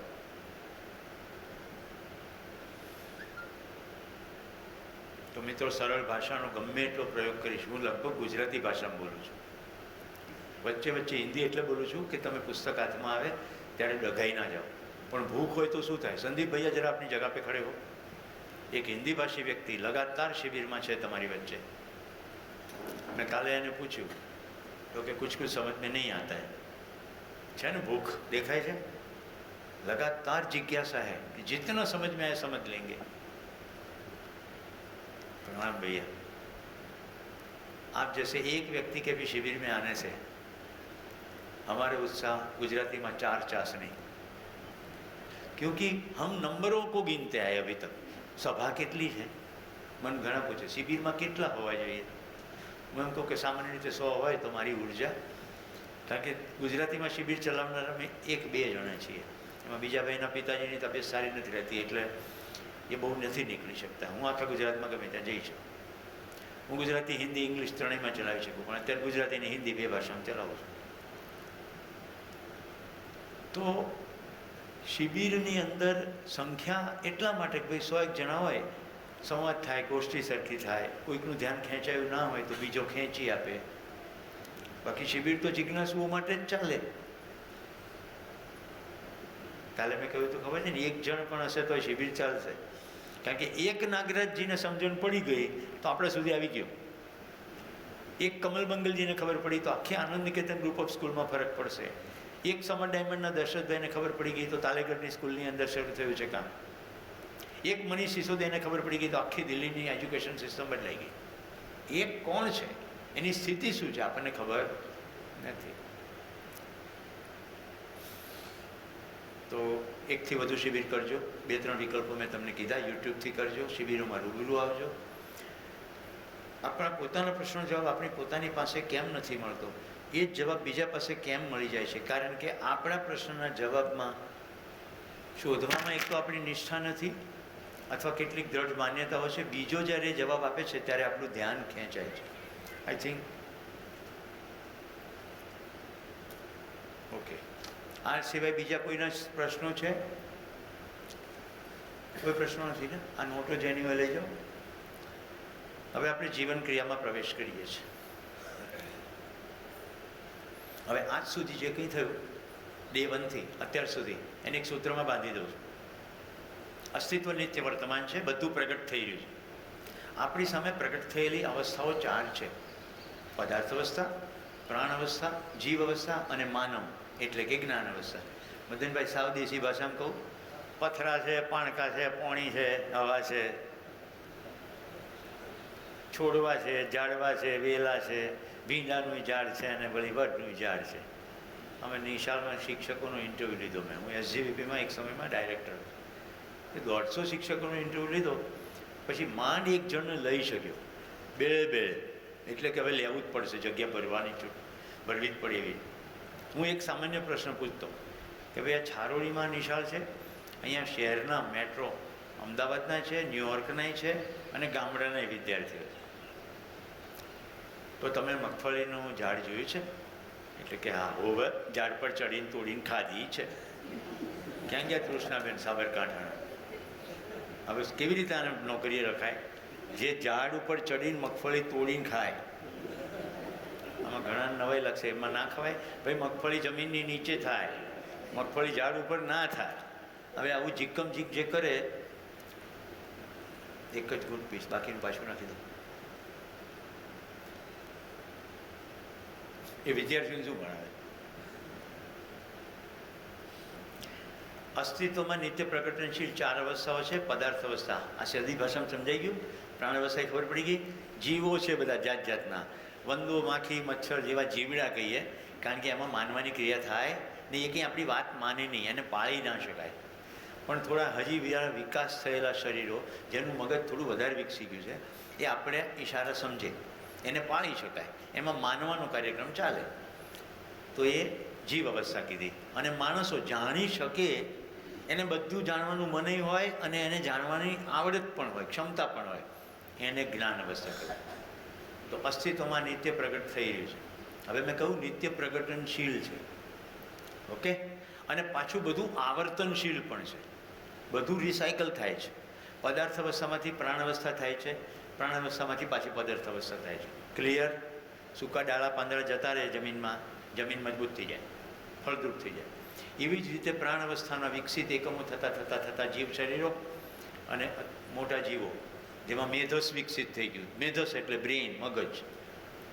એ શરીરો મરી જાય, માટીમાં મળી જાય. એ શરીરો મળમૂત્ર જે પદાર્થ અવસ્થાને પુષ્ટ કરે, એ પોતાના ઉચ્છ્વાસમાં CO2 કાઢે, વનસ્પતિને પુષ્ટ કરે. આમ બધું પરસ્પર ઉપયોગી અને પૂરક આખો કાર્યક્રમ ચાલી રહ્યો. મેં શું કીધું? નિત્ય પ્રગટનશીલ છે. ઉત્ક્રાંતિના ભાગરૂપે પદાર્થ પ્રાણની જીવ અવસ્થા પૂરેપૂરી સમૃદ્ધ થઈ એટલે માણસ આવ્યો, જ્ઞાન અવસ્થા. હવે માનવાની સાથે જાણવાની ક્ષમતા આવી. માનવાનું સહજ રીતે ચાલે જ છે, પ્રયત્ન કરે તો જાણે, પ્રયત્ન ના કરે તો માનવાનું ઓટોમેટિક છે જ. જે લોકોએ ફિલ્મ જોઈ હશે, LOC કે એવી કોઈક ફિલ્મ હતી, જેમાં એક ગરુડના શેપમાં ડ્રોન ઉડાડવામાં આવે અને દુશ્મનની છાવણીની બારીની બહાર એ ડ્રોન ઉડે.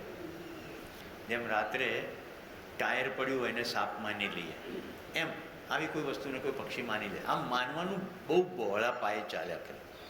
તમે મીઠાઈની દુકાન ચલાવો છો તો લોકો મોહનથાળને પીળા કલરનું જોઈને ખરીદે. એ શું માને છે? પીળો કલર એટલે સારો મોહનથાળ. હા કે ના? અહીંયા રાજસ્થાનમાં દૂધ બનતું હતું, યુરિયાનું. યુરિયાનું દૂધ બને.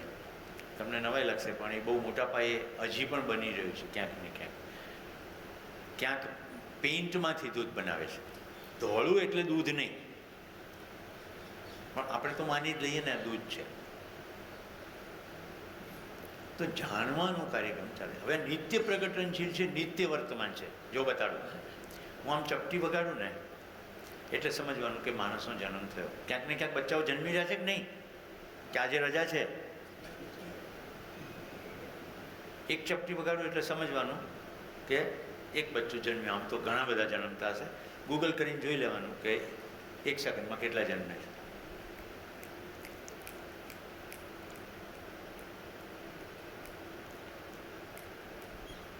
હવે આ બાજુ ચપટી વગાડું ને એટલે સમજવાનું કે ગયો, કે ગઈ, કે ગયું.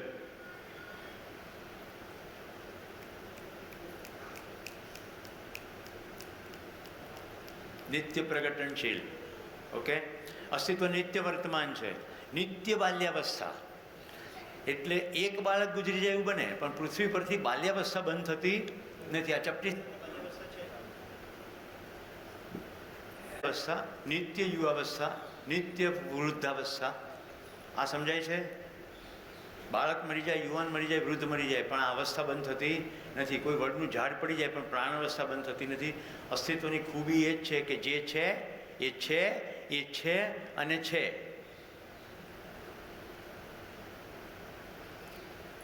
जो भी है वो हमेशा से है. એટલે અસ્તિત્વ નિત્ય વર્તમાન છે. અધ્યયન જે છે એનું છે. જો થા નહીં वो होता नहीं. જે પહેલાં નહોતું હોય અત્યારે ના હોય. એટલે જે છે છે છે છે છે પ્રગટન છે. કોઈ એક યુનિટનું પ્રગટન છે. આખી ને આખી અવસ્થાઓ તો સતત છે જ. આટલી ખબર પડી. પદાર્થ અવસ્થા, પ્રાણ અવસ્થા, જીવ અવસ્થા, જ્ઞાન અવસ્થા. હવે નિત્ય વર્તમાન પણ છે ને પ્રગટન છે. તો કેવી રીતે છે? ભૌતિક ક્રિયા છે, રાસાયણિક ક્રિયા છે. ભૌતિક ક્રિયામાં બે ગતિ છે. પોતાની ધરી ઉપર અંશ ફરે, ગુણન ગતિ, અને કેટલાક અંશો ફરતે ગોળ ગોળ ફરે, વર્તુળાકાર ગતિ. પોતાની ધરી ઉપર પણ ફરે અને વર્તુળાકાર પણ ફરે. આ ભૌતિક ક્રિયા છે. અંશોમાં બે પ્રકાર, પરમાણુમાં બે પ્રકાર: ભૂખ્યા પરમાણુ, અજીર્ણ પરમાણુ. જ્યાં અંશોની સંખ્યા વધુ છે તે અજીર્ણ. અજીર્ણ એટલે ખબર ને, પેટમાં વધારે પડતું ખવાઈ જાય એને અજીર્ણ કહે. જે અજીર્ણ છે એની વૃત્તિ છોડવાની છે અંશોને. ભૂખ્યા છે એની લેવાની છે. એટલે બંને જોડાઈ જાય છે, સંયોજન બને છે. આ ક્રિયાને રાસાયણિક ક્રિયા કહેવામાં આવે છે. ભૌતિક અને રાસાયણિક ક્રિયાની મદદથી આ આખો સંસાર જેવો દેખાય છે એવો છે. આ ક્રિયા સતત છે. ભૌતિક ક્રિયા, રાસાયણિક ક્રિયા. આ ચારેય અવસ્થાઓના પોતાના રૂપ, ગુણ, ધર્મ, સ્વભાવ છે. પદાર્થ અવસ્થા હંમેશા રહેશે, એ નષ્ટ કરી શકાશે નહીં. પદાર્થ અવસ્થાનો ધર્મ છે અસ્થિ, હોવું, હોના, રહેના. પ્રાણ અવસ્થાનો ધર્મ છે પુષ્ટિ, બીજું નાખીશું, અનુકૂળ પદાર્થ અવસ્થા મળી, અંકુરણ થશે, છોડ થશે, વૃક્ષ થશે, ફૂલ થશે, ફળ આવશે, બીજ આવશે, ફરી પાછું એ ચાલ્યા જ કરશે. ક્લિયર? પ્રાણ અવસ્થા બિલકુલ એવી જ રીતે જીવ અવસ્થા છે. પ્રાથમિક કક્ષાના જીવ શરીરો સ્વેદજ, અંડજ, પિંડજ. સ્વેદ થોડો કચરો ભેગો થાય એમાંથી જન્મ્યા. અંડ ઈંડામાંથી જન્મ્યા. પહેલાં ઈંડું આવે, પછી ઈંડુમાં બચ્ચું ગ્રો થાય અને પછી બહાર નીકળી જાય. પિંડજ બચ્ચું માના પેટમાં જ ગ્રો થાય અને પછી બહાર નીકળે. આ ત્રણ પ્રકારના જીવ શરીરો. જીવ શરીરોમાં ઉત્ક્રાંતિના ભાગરૂપે ક્રમશઃ વિકાસ થતો થતો માનવ શરીર. આ બાજુ પદાર્થ અવસ્થામાં ગઠનશીલતા, જોડાવું છૂટું પડવું, જોડાવું છૂટું પડવું. એમ કરતાં એક સમય એવો આવ્યો, મધ્યમાં 1 અને 4 પરિવેશ, 4 ઓર્બિટમાં 2, 8, 18 ને 32 61 અંશોનો સમૂહ થયો. હવે થઈ ગયું ગઠન પૂર્ણ પરમાણુ. આ ગઠન પૂર્ણ પરમાણુનું નામ પાડ્યું જીવન. શરીર તો એની રીતે બની જ રહ્યા છે. શરીર સમાપ્ત પણ થઈ રહ્યા છે. પણ વિકસિત શરીર જેમાં મેધસ વિકસિત થઈ ગયું છે, હવે જીવન પરમાણુ મેધસ એટલે કે બ્રેઇન કે મગજના માધ્યમથી આ શરીરને ચલાવવાનું શરૂ કરે. એક એક કોશિકામાંથી પસાર થતાં થતાં શરીર ચાલે છે. બધા જમણો હાથ ઉપર કરો. આ એની જાતે ઉપર થતો નથી, તમારી ઈચ્છાથી ઉપર થાય છે. રાઈટ? તમે નક્કી કરો છો. આ નક્કી કરવાની પ્રક્રિયાનું કમાન્ડ તમે બ્રેઇનને આપો છો. બ્રેઇન જે તે મસલને જે કરવાનું છે કમાન્ડ આપે છે અને હાથ ઉપર થઈ જાય છે. કેટલીક ક્રિયાઓ જાતે થાય છે અને કેટલીક ક્રિયાઓ આપણે એને અસર પાડીએ છીએ. જેમ કે ખાવાની ક્રિયા ઈચ્છાપૂર્વક કરીએ છીએ, પણ પચવાની ક્રિયા જાતે થાય છે. જ્યારે શ્વાસ લેવાની ક્રિયા જાતે પણ થાય છે અને એની પર અસર પણ પાડી શકીએ છીએ. અને એટલી હદ સુધી અસર પાડી શકીએ છીએ કે જ્યારે એમ થાય કે હવે આ શરીર નથી ચલાવવું, તો એક ઝાડ ગોતીએ છીએ, એક દુપટ્ટો ગોતીએ છીએ અને આ શ્વાસની ક્રિયા બંધ કરીએ છીએ. સમજાય છે? એને આત્મઘાત કહેવામાં આવે છે. એટલે માનવ શરીર અને જીવનનું સંયુક્ત રૂપ છે. માનવની મેં વ્યાખ્યા કરી, મનાકારને સાકાર કરવાવાળો અને સુખનો આશાવાદી, જેના માટે કહ્યું મન સ્વસ્થતા કા આશાવાદી, અને પ્રમાણિત કરવાવાળો એટલે કરીને જ રહેશે, પ્રૂફ એનું આપશે જ. પ્રમાણિત કરને વાળા ચૈતન્ય એકમ. આપણે જળ નથી, તો જળની અંદર શું શું આવે? પદાર્થ અવસ્થા જળ છે, પ્રાણ અવસ્થા જળ છે, જીવ અવસ્થાના શરીરો જળ છે, માનવનું શરીર પણ જળ જ છે. કારણ કે આખા પ્રાણ કોશિકાઓમાં જે આવાગમન થાય છે તો રસાયણનું જ થાય છે, અને એની સિસ્ટમ સેટ થયેલી છે. અને આરએનએ ડીએનએ સરવાળે તો પદાર્થ અવસ્થા જ છે.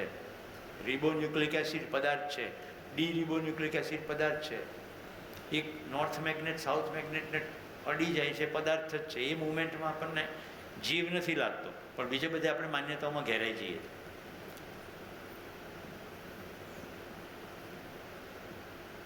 જીવન પરમાણુ ગઠન પૂર્ણ થઈ ગયો, આ શરીરને ચલાવે છે.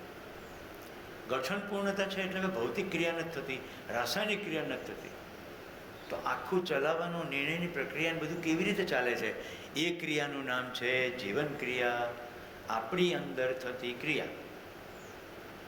ઓકે, તો પ્રવેશ કરીએ જીવન ક્રિયામાં. ચાનો બ્રેક નહીં પડે હો, ચાલશે? કેટલાને મંજૂર છે? કારણ કે આ તો એક ગતિમાં કરવું પડે કામ. કેટલાક તો અત્યારે જ બગા શકાય છે પલકબેન જેવા. જ્યારે પણ કોઈ બગા શકાય ને એટલે મને વિશ્વરૂપ દર્શન યોગ યાદ આવે, શ્રીમદ ભગવદ્ ગીતાનું. રાઈટ? અર્જુન બહુ કન્ફ્યુઝ થઈ જાય છે ને એટલે કૃષ્ણ ભગવાન એક મોટું બગાસું ખાય છે અને કહે છે, લે જો તું જેને મારવાના બ્રહ્મા છે એ તો પહેલેથી જ મરેલા છે. ત્યારે મને નાનો હતો ને ત્યારે એમ થાય એવું જ કેવી રીતે થયું છે? પેલો દુર્યોધન સામે ઊભો છે અને કૃષ્ણ એના મોઢામાં કહેતું એ તો બધા મરેલા છે. વિદ્યામાં આવે ને એટલે ગીતા સમજાઈ ગઈ. અગ્નિ જેને બાળી શકતો નથી, પાણી જેને ભીંજવી શકતું નથી, એવો હું છું. જેમ આપણે નવા વસ્ત્રો ધારણ કરીએ છીએ એમ જ આત્મા નવા શરીરો ધારણ કરે છે. કબીરજી કહે છે, સાધો એ મુર્દો કા નગર હે, મરેલા જ છે બધા. હવે સમજાય છે કઈ રીતે કીધું હશે? પશુ જેવી પ્રવૃત્તિ છે તો મરેલા જ છીએ. યાંત્રિકતા બિલકુલ. સવાર પડે ને ભૂખ લાગે, થાળીમાં જઈએ, ચપાટી જઈએ, 3-4 કલાક થાય ત્યાં પાછી ભૂખ લાગે, પાછું ચપાટી જઈએ, અને બે સમય વચ્ચે કેવી રીતે ભૂખ પૂરી કરવી એના કાર્યક્રમમાં લાગેલા રહીએ. કોઈ ખેતરમાં શ્રમ કરે, કોઈ ઓફિસમાં કરે, કોઈક શરીર વધારે ચલાવે, કોઈક દિમાગ વધારે ચાલે. મૂળ તો 2 રોટલીનો જ કાર્યક્રમ. પછી નવરો પડે તો કે ભાઈ નીચે રોટલી ખાવાની મજા નથી આવતી, ધાબા ઉપર જઈને ખાઈએ. ધાબું નીચું પડે છે તો એફિલ ટાવર બનાવી નાખીએ, ઉપર જઈને ખાઈએ.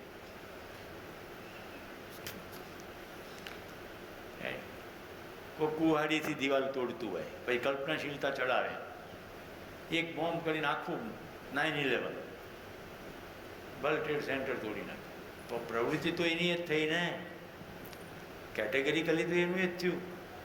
વિધ્વંસાત્મક કાર્યક્રમ. એક માણસ બીજા માણસ સાથે હાથ મેળવે ને સ્વર્ગ પ્રગટે તો માનવ કે ચેતના, નહીં તો ખાવા પીવાનો કાર્યક્રમ.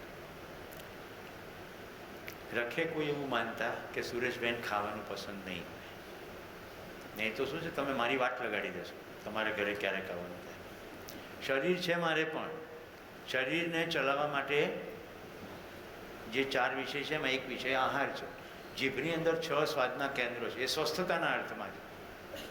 આજ સવારે બહુ સરસ હતા પૌવા અને મગ, અને આ કોમ્બિનેશન મેં પહેલી વાર ખાધું. સામાન્ય રીતે બટેટા પૌવા હોય, મગ પૌવા મેં ખાધા પહેલી વાર. એટલે અંદરથી અવાજ આવ્યો, એક પ્લેટ હજી જાય. પછી બીજો અવાજ આવ્યો, સુરેશ તારી ભૂમિકા પ્રબોધકની, તું ઠાંસીને જમશે તો તને બોલવાની મજા પડશે ખરી. આટલા જિજ્ઞાસુ લોકોની ભૂખ સંતોષવી એ તારી ફરજ છે, રહેવા દે. એટલે પેલા કલ્પનાબેન આગળ કરતા તો મેં કીધું ના ધન્યવાદ. અમે શું કામ કીધું? એટલા માટે કીધું કે નિર્ણય આપણે જ કરીએ છીએ. શરીર ચલાવવાનો નિર્ણય આપણે જ કરીએ છીએ. પહેલી ક્રિયાનું નામ છે નિર્ણય ક્રિયા. હિન્દીમાં એને કહીશું ચયન. તમે પ્રત્યેક ક્ષણે નિર્ણય કરો છો. આ રૂમમાં આવીને કોક ક્યાંક બેઠું છે, કોક ક્યાંક બેઠું તો એને બદલે સીટો બદલી નાખી છે. નિર્ણય કર્યો કે નહીં કર્યો? કર્યો કે નહીં કર્યો? તમે જ્યારે નાસ્તો કરવા ગયા ત્યારે કેટલો નાસ્તો કરવો એનો નિર્ણય કર્યો. ચા પીવી કે નહીં, કેટલી પીવી, સવારે હવે 3 દિવસ તો પીધી, આજે નથી પીવી, એ નિર્ણય તમે કર્યો. મજા પડી ગયો રાતમાં, એક વાટકો બધું લગાવી દઈએ, નાસ્તો નહીં કરીએ તો ચાલશે, નિર્ણય કર્યો. ગોષ્ઠીની અંદર પણ નિર્ણય કર્યો, આ બોલાય કે ના બોલાય. કોઈકે નિર્ણય કર્યો છવાઈ જવાનો, મને બધી ખબર પડે. કોઈકે એવો નિર્ણય કર્યો વધારે વધુ સમય બોલ્યા, કોઈકે એવો નિર્ણય બોલે જ નહીં. રાઈટ? કોઈક એવો નિર્ણય કરે કે એટલું ધીમે બોલે કે કાલે એક ગોષ્ઠીમાં હું લાંબો થઈને સૂઈ ગયો વચ્ચે, મેં કીધું અવાજ જ નથી આવતો ગ્રુપમાં, ત્યારે હિનાબેનનો અવાજ માંડ મને સંભળાયો. એટલે મને ઉત્પલ ઉપર એકદમ દયા ઉભરાઈ આવી, કારણ કે એના રસોડામાંથી કહેતી હશે, ઉત્પલ તારા માટે ચા લાવું, તો ઉત્પલ તો કંઈ સાંભળે નહીં, આટલો મૃદુ અવાજ. એટલે થોડીક વાર પછી ચા જ્યારે બરફીમાં કન્વર્ટ થઈ જાય એવી ચા ઉત્પલ પીતો હશે, ભલે એના હૃદયમાં પ્રેમ ઉભરાતો હોય. આ એક મજાક છે, પણ આ સ્ટોરીથી ખબર પડે છે. તમે આમે સ્ટોરી કીધી તો હસવાનો નિર્ણય કર્યો. કેટલાયના મનમાં ચિત્ર ચાલવા માંડ્યું, ચા એના રસોડામાં છે એવું ચિત્ર ચાલ્યું, એને આસ્વાદન ક્રિયા કહેવાય. તમે સતત ને સતત વસ્તુનું, વ્યક્તિનું આસ્વાદન કરતાં કરતાં જ નિર્ણય કરો છો. બે ક્રિયા થઈ. આસ્વાદન એટલે સ્વાદ લેવો, રાઈટ? હવે તમને હું હમણાં એક આસ્વાદન અને ચયન બે તરત પકડાવી દઉં, ડોન્ટ વરી, ચિંતા ના કરશો. હું હોલેન્ડથી ભણીને પાછો ફરતો હતો, મારું વિમાન અફઘાનિસ્તાન પાસે થઈને ગયું, અને અફઘાન બહેન હતા એર હોસ્ટેસ, એણે અમને એક વસ્તુ ખવડાવી, એનું નામ ગલબ. શું? ગલબ. તમારી મુખમુદ્રા કેમ બદલાઈ ગઈ? કારણ કે તમે ગલબ ખાધું નથી, પણ ગલબ શબ્દનું તમારી અંદર આસ્વાદન તો થયું. ઓકે? અને તમે શું નિર્ણય કર્યો?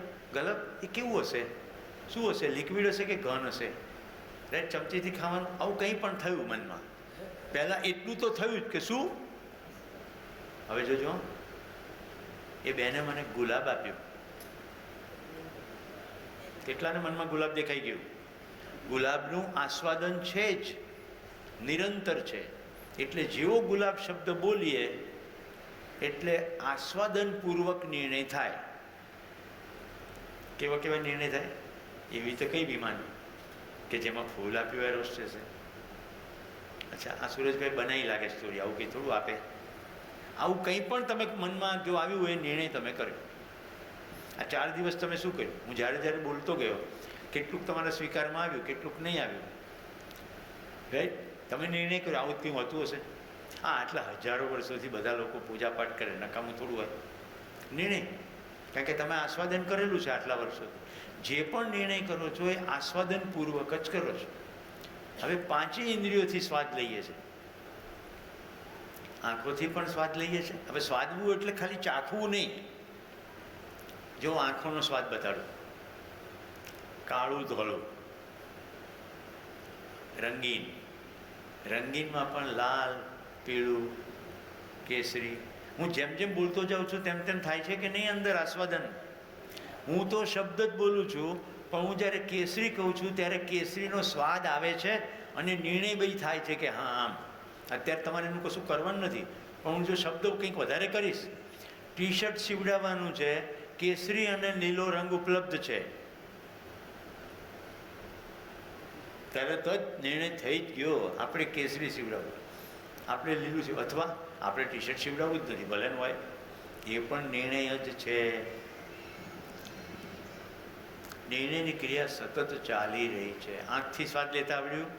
નજીક, દૂર, રૂપાળું, કુરૂપ, ચોખ્ખું, ગંદુ. જો એની પછવાડે કંઈક બીજું છે ત્યારે ચોખ્ખું ગંદુ કહીએ ને, એ પછવાડાની ક્રિયાનું નામ છે વૃત્તિ. પણ હજી હમણાં પહેલાં આસ્વાદન પકડીએ. આંખથી સ્વાદ લઈએ એવી રીતે કાનથી પણ સ્વાદ લઈએ. કર્કશ, મધુર, तीनों अवाज, जाडू अवाज. आवाज की दुनिया के दोस्तों, दिल थाम के बैठिएगा, आपके सामने पेश कर रहा हूं प्रकाश भाई पूना वाले. ना उम्र की सीमा हो, ना जन्म का हो बंधन. पतलो अवाज, સ્વરમાં બે સૂરો પણ હોય. કાનથી સ્વાદ આવે છે કે નથી આવતો? એટલે કાનથી પણ સ્વાદ છે. જીભની તો ખબર જ છે, તો કહેવાની જરૂર જ નહીં. પણ નિર્ણયની પ્રક્રિયા કેવી રીતે થાય છે? જેટલા પણ નિર્ણયો લઈએ છે એની પછવાડે સ્વાદ પડેલો જ છે. એ સ્વાદ પહેલાં લીધેલો છે એવું નહીં, પહેલાં તો લીધેલો છે પણ હમણાં પણ લઈ જ રહ્યા છે. દિનેશભાઈ, તમને પૂછું, રસગુલ્લા ખાશો કે ગુલાબજાંબુ?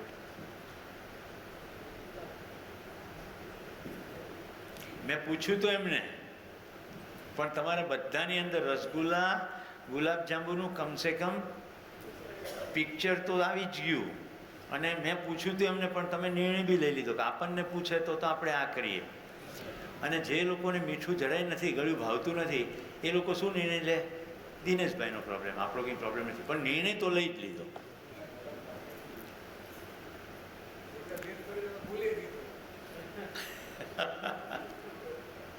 આસ્વાદનપૂર્વક ચયન થઈ રહ્યું છે. પછી ચામડીથી થતું આસ્વાદન, લીસું ખરબચિયું, ઠંડુ ગરમ, મૃદુ કઠોર, પોચું કઠણ, લીસું ખરબચિયું. આ હું જેમ જેમ બોલતો જાઉં છું તેમ તેમ સ્વાદ થઈ રહ્યો છે કે નહીં? જેટલા નિર્ણયો છે એ તમામે તમામ નિર્ણયો સતત આસ્વાદનની સાથે સાથે થઈ રહ્યા. પલક, લાકડાનું બટકું ખાશો કે પછી ખીલ્લી ખાશો લોખંડની? માઇક આપો એમને એટલે મને જવાબ આપે. લાકડાનું બટકું ખાશો કે લોખંડની ખીલ્લી ખાશો? એકી નહીં ખવાય, એકી નહીં ખવાય. કેમ એમણે કીધું એક બી નહીં ખવાય? સ્વાદ પડેલો છે કે આ ખાવાની વસ્તુ નથી, એનોય સ્વાદ પડેલો છે. શું યોગ્ય છે એવોય સ્વાદ પડેલો છે, શું અયોગ્ય છે એ સ્વાદ પડેલો છે, શું ખાદ્ય છે એ પડ્યો છે, શું અખાદ્ય છે એ પડ્યો છે. દુર્ભાગ્ય એ માન્યતામાંથી આવી રહ્યો છે. પણ જો પલકને ટચ વુડ, ટચ ચેતરંજી, ટચ લોખંડ, આવું બધું કહે છે ને બધા, ડાયાબિટીસ થયો હોય અને હું એમ કહું કે ગુલાબજાંબુ ખાશો કે રસગુલ્લા, તો શું કહે છે? તમને થાય, તમારા બાપાને થાય, તમારા દાદાને થાય, મને શું કામ થાય? હું તો બે મોઢે ખાઈશ, ભલે ડાયાબિટીસ થયો. કશું પણ હોઈ શકે નિર્ણયમાં. ઓકે,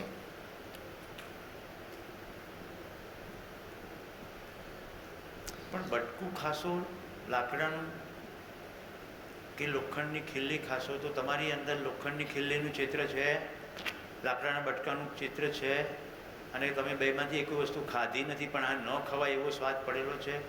જેટલા ચિત્રો ઊભા થાય છે એ ક્રિયાનું નામ છે ચિત્રણ. ચિત્રણ સતત ને સતત ચાલી જ રહ્યું છે. જો હું ખાલી નામ બોલીશ, ચિત્રો ઊભા થશે. હવે તમને 3 ક્રિયા સાથે દેખાવી જોઈએ. ચિત્રણ એટલે ચિત્ર, એનો સ્વાદ અને નિર્ણય, એના અંગે શું કરીએ. કશું જ કરવાનું નથી, એ પણ નિર્ણય છે. હા, જેમ કે આપણે એમ કીધું ઈશુભાઈ કે મોહનથાળ ખાશો ગુલાબજાંબુ, એમને ખાવું નથી તો એ નિર્ણય કરશે ને કે બેમાંથી કોઈ નહીં ખાવું, પણ એ નિર્ણય તો છે જ. આવું કેટલાને સમજાય છે? ખાવું એ નિર્ણય છે, તેમ ન ખાવું એ પણ નિર્ણય છે.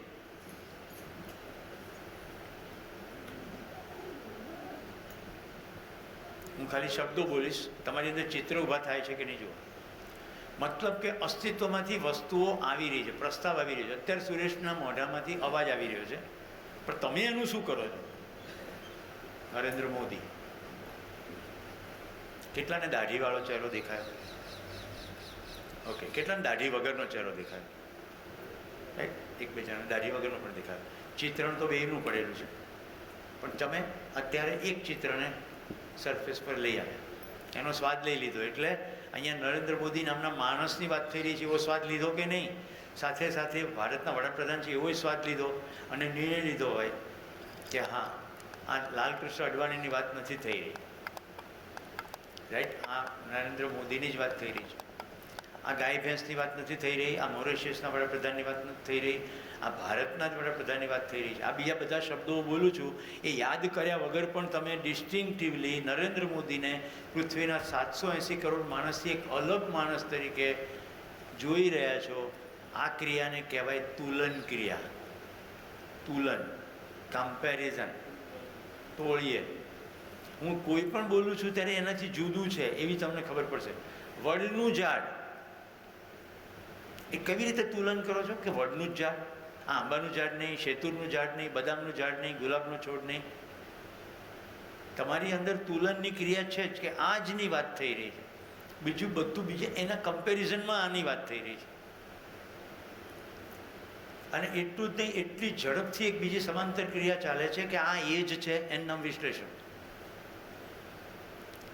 મેં 5 ક્રિયાની વાત કરી જલ્દી. હવે એક ઉદાહરણથી 5 ક્રિયાઓ બતાડો.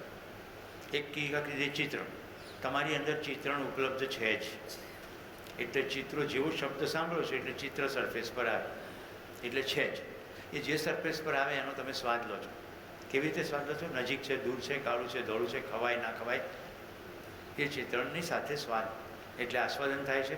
ખાવું કે નહીં ખાવું, જોવું કે નહીં જોવું, એનો નિર્ણય થાય છે. અને તુલના થયા કરે છે કે આની જ વાત થઈ રહી છે. આ રૂમની અંદર એકદમ ભેંસ આવે તો ભેંસ આવે એવી કેવી રીતે ખબર પડે કે આ ગાય નથી? કેમ કે ગાયનું ચિત્રણ છે અને ગાય અને ભેંસ વચ્ચેનું તુલન છે. તમે મને જુઓ છો તો હું માણસ છે એવું કેવી રીતે ખબર પડે છે? ગાય નથી આવી રહી ને સુરેશ માણસ આવી રહ્યો છે, કેવી રીતે ખબર પડે? એ બધાનો આસ્વાદ છે ને, અને તુલન પણ છે. બધાના ચિત્રો પડેલા છે, બધાનો સ્વાદ પડેલો છે, અને પાછો સતત ઉપલબ્ધ છે. એ સતત છે. એવું નથી કે બપોર પછીના સેશનમાં ખબર ના પડે કે આ સુરેશ છે ગાય છે, એવું નથી. એ સતત છે, અને એકવાર છે પછી આખી જિંદગી સતત જ છે. મૂંઝાશો નહીં. મારી શૈલી અલગ અલગ રીતે જીવન ક્રિયા પેશ કરવાની છે. અત્યારે મેં તમને 5 ક્રિયાઓ બતાવી, હવે ક્રમશઃ હજુ બતાવું છું. કોની સાથે વાત કરું? મદનભાઈ, અત્યારે તેઓ ગાઢ ઊંઘમાં ઊંઘી રહ્યા છે. વિવેક, હું વાત વિવેક સાથે કરીશ, પ્રશ્ન એને પૂછીશ. તમારે ખૂબ સભાનતાથી પોતાની તરફ ધ્યાન દેવાનું છે કે શું ચાલી રહ્યું છે. વિવેક, રસગુલ્લા ખાઈશ કે ગુલાબ જાંબુ? રસગુલ્લા. હું જેવો રસગુલ્લા ને ગુલાબ જાંબુ બોલું છું તો બંનેનું ચિત્ર ઉપલબ્ધ થાય છે કે નથી થતું?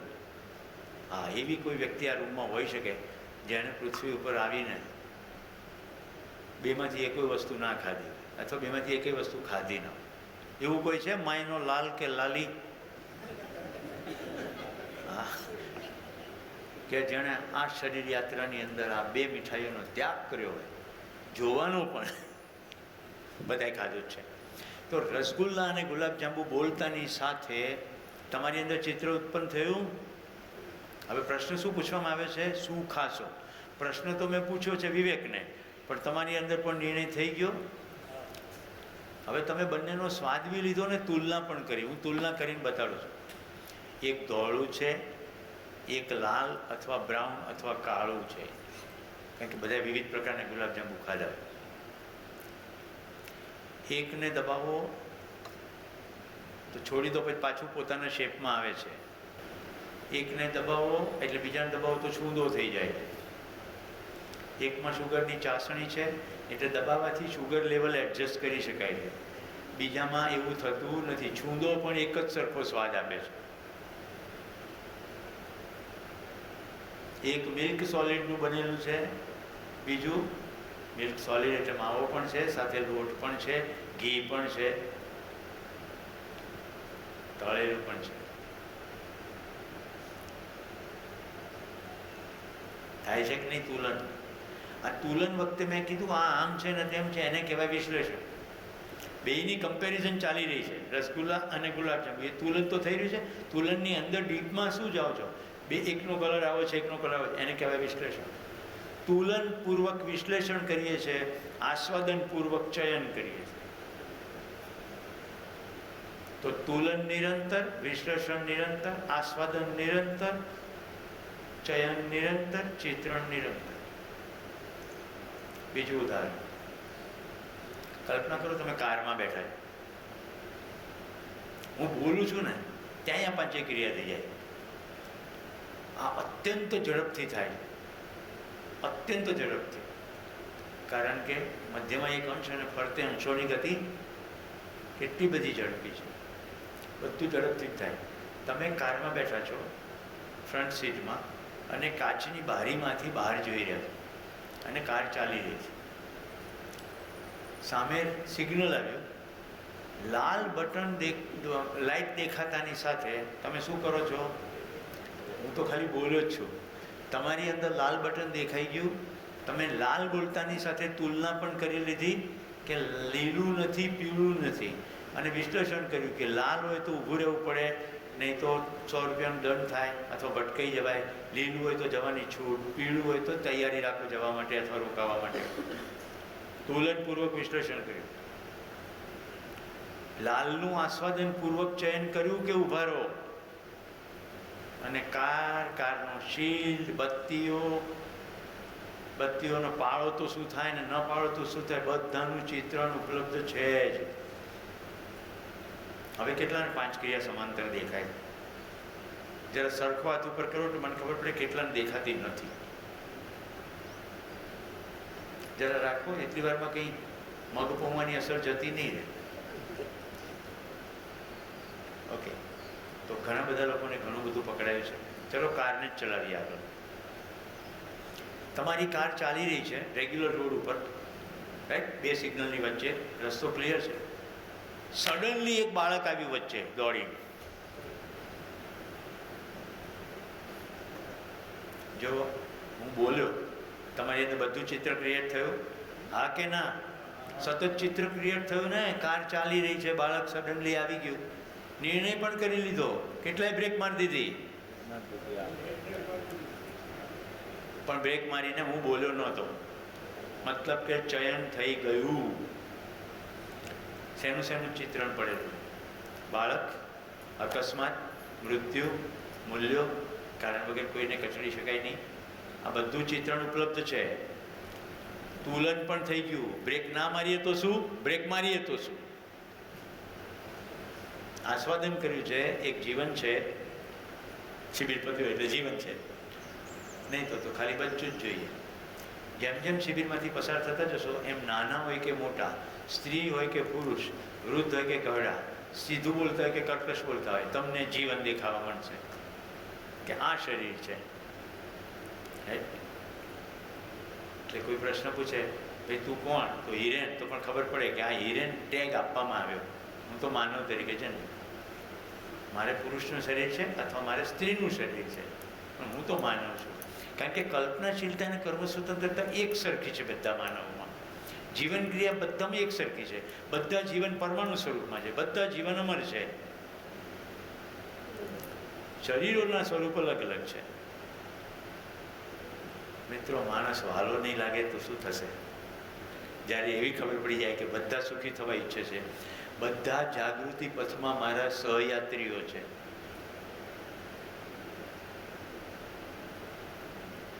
બધા જાગૃત થવાની કોશિશ કરી રહ્યા છે, બધા જાગૃત થવાની સંભાવના ધરાવે છે, અને મને ખબર નથી કોની યાત્રા મારાથી આગળ હોય.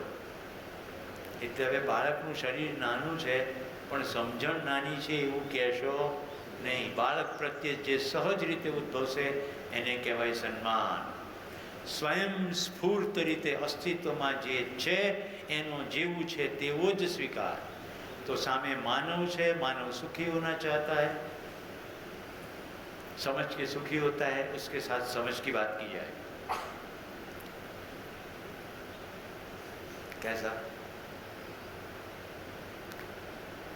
कैसा मदन भाई? बढ़िया.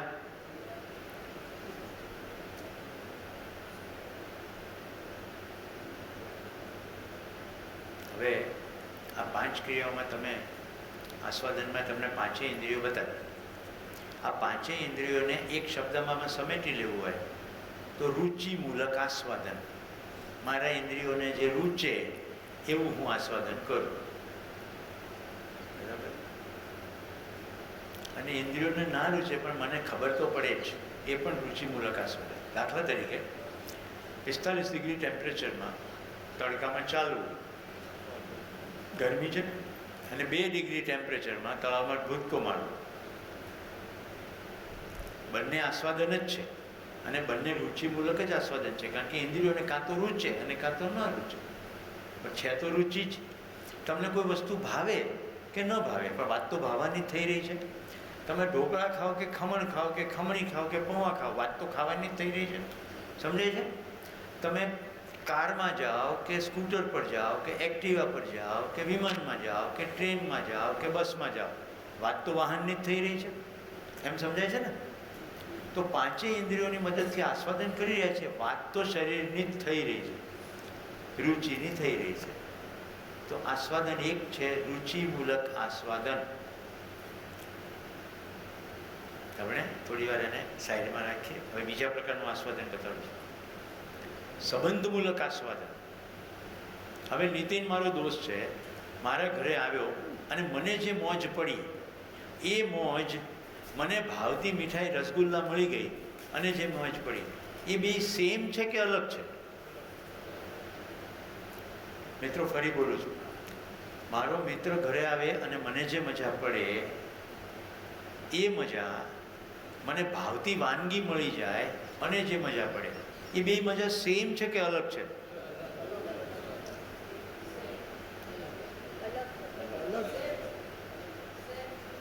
આઈસ્ક્રીમ ખાવાથી જે મજા પડે તે મજા અને મિત્રો સાથે આઈસ્ક્રીમ ખાવાથી જે મજા પડે તે મજા, એ બે સેમ છે? ચા પીવાથી જે મજા પડે તે મજા અને ચા પીધા વગર મિત્ર સાથે અડધો કલાક વાર્તા કરીએ એ મજા, વાતો કરીએ, કેટલા લોકો સેમ ગણે?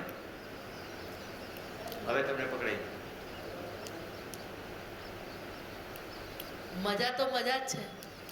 અત્યારે એ જ તો જોવાનું છે. આ જીવન ક્રિયાની ખૂબી એ છે કે તમે બહાર જોશો તો નહીં મેળ પડે, કશું માન્યતાઓ પકડશો તો નહીં. તમારે અંદર જોવું પડશે કે હું એકલી બેઠી બેઠી મારા રૂમમાં મસ્ત ફુદીનાવાળી મને ભાવતી ચા પીવું એ મજા, મારો દીકરો ઘરે આવીને મારી બાજુ બેસે અને વાતો કરે એ મજા, બે સેમ છે કે અલગ છે? એમ જોવું પડશે, બહુ સૂક્ષ્મતમ જોવું પડશે, કેટલાને અલગ લાગે છે. ઓકે, તો તમે કોશિશ કરજો, તમને પણ ધીમે ધીમે પકડાય. તમારા ઘરમાં હાથમાંથી કપ છૂટી ગયો, તૂટી ગયો એ દુઃખ અને પરિવારનું કોઈ સદસ્યનું મૃત્યુ પામવું એ દુઃખ, બે સેમ છે કે અલગ છે? એ દેખાણું, એવું જ પેલું. એક આસ્વાદન રુચિમૂલક છે, જે ઇન્દ્રિય સાથે કનેક્ટેડ છે, શરીર સાથે કનેક્ટેડ છે. પેલું શરીર સાથે કનેક્ટેડ નથી.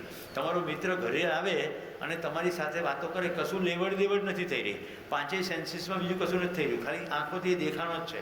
અરે દેખવાની ક્યાં વાત છે, દૂર ફોનમાં દેખાતો નથી, ખાલી અવાજ આવે તોય કમ્પેર કરીને જુઓ. તમે દૂરથી વાત કરો છો તોય કમ્પેર કરો. આઈસ્ક્રીમ ખાવાથી આવવાની મજા અને મિત્ર સાથે ફોનથી વાત કરવાથી મજા. અચ્છા, હજી વધારે મજા પડાવી દઉં. ઓશિકા ઉપર માથું મૂકો, પોચા ઓશિકા ઉપર, એ મજા, અને માના ખોળામાં માથું મૂકીને સુવો એ મજા. બે સેમ છે કે અલગ છે? કેટલાને અલગ દેખાય? હવે અલગ દેખાય છે? તો પહેલી જે મજા છે એ રુચિમૂલક છે.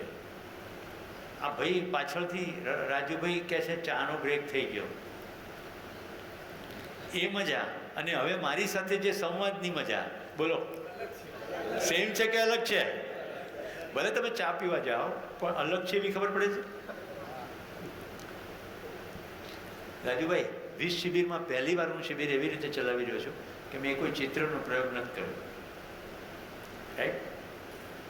કારણ કે આ ઓડિયન્સે જે ગોષ્ઠી કરી છે ને, જે ગઈકાલે અને પરમ દિવસે હું 3 દિવસથી સાંભળતો આવ્યો છું, મને બહુ જ સંતોષ છે, ખૂબ ખુશ છું. કારણ કે તમારી સ્થિતિ એવી બની છે કે તમે તાકાત કરી શકશો.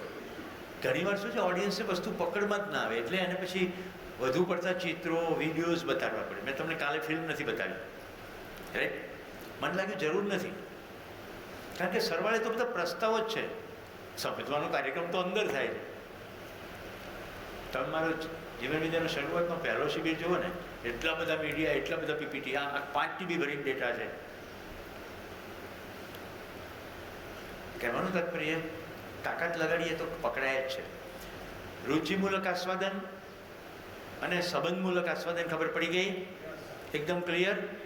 હવે ત્રીજું બતાડું છું અને પછી આપણે જઈએ ચા પીવા.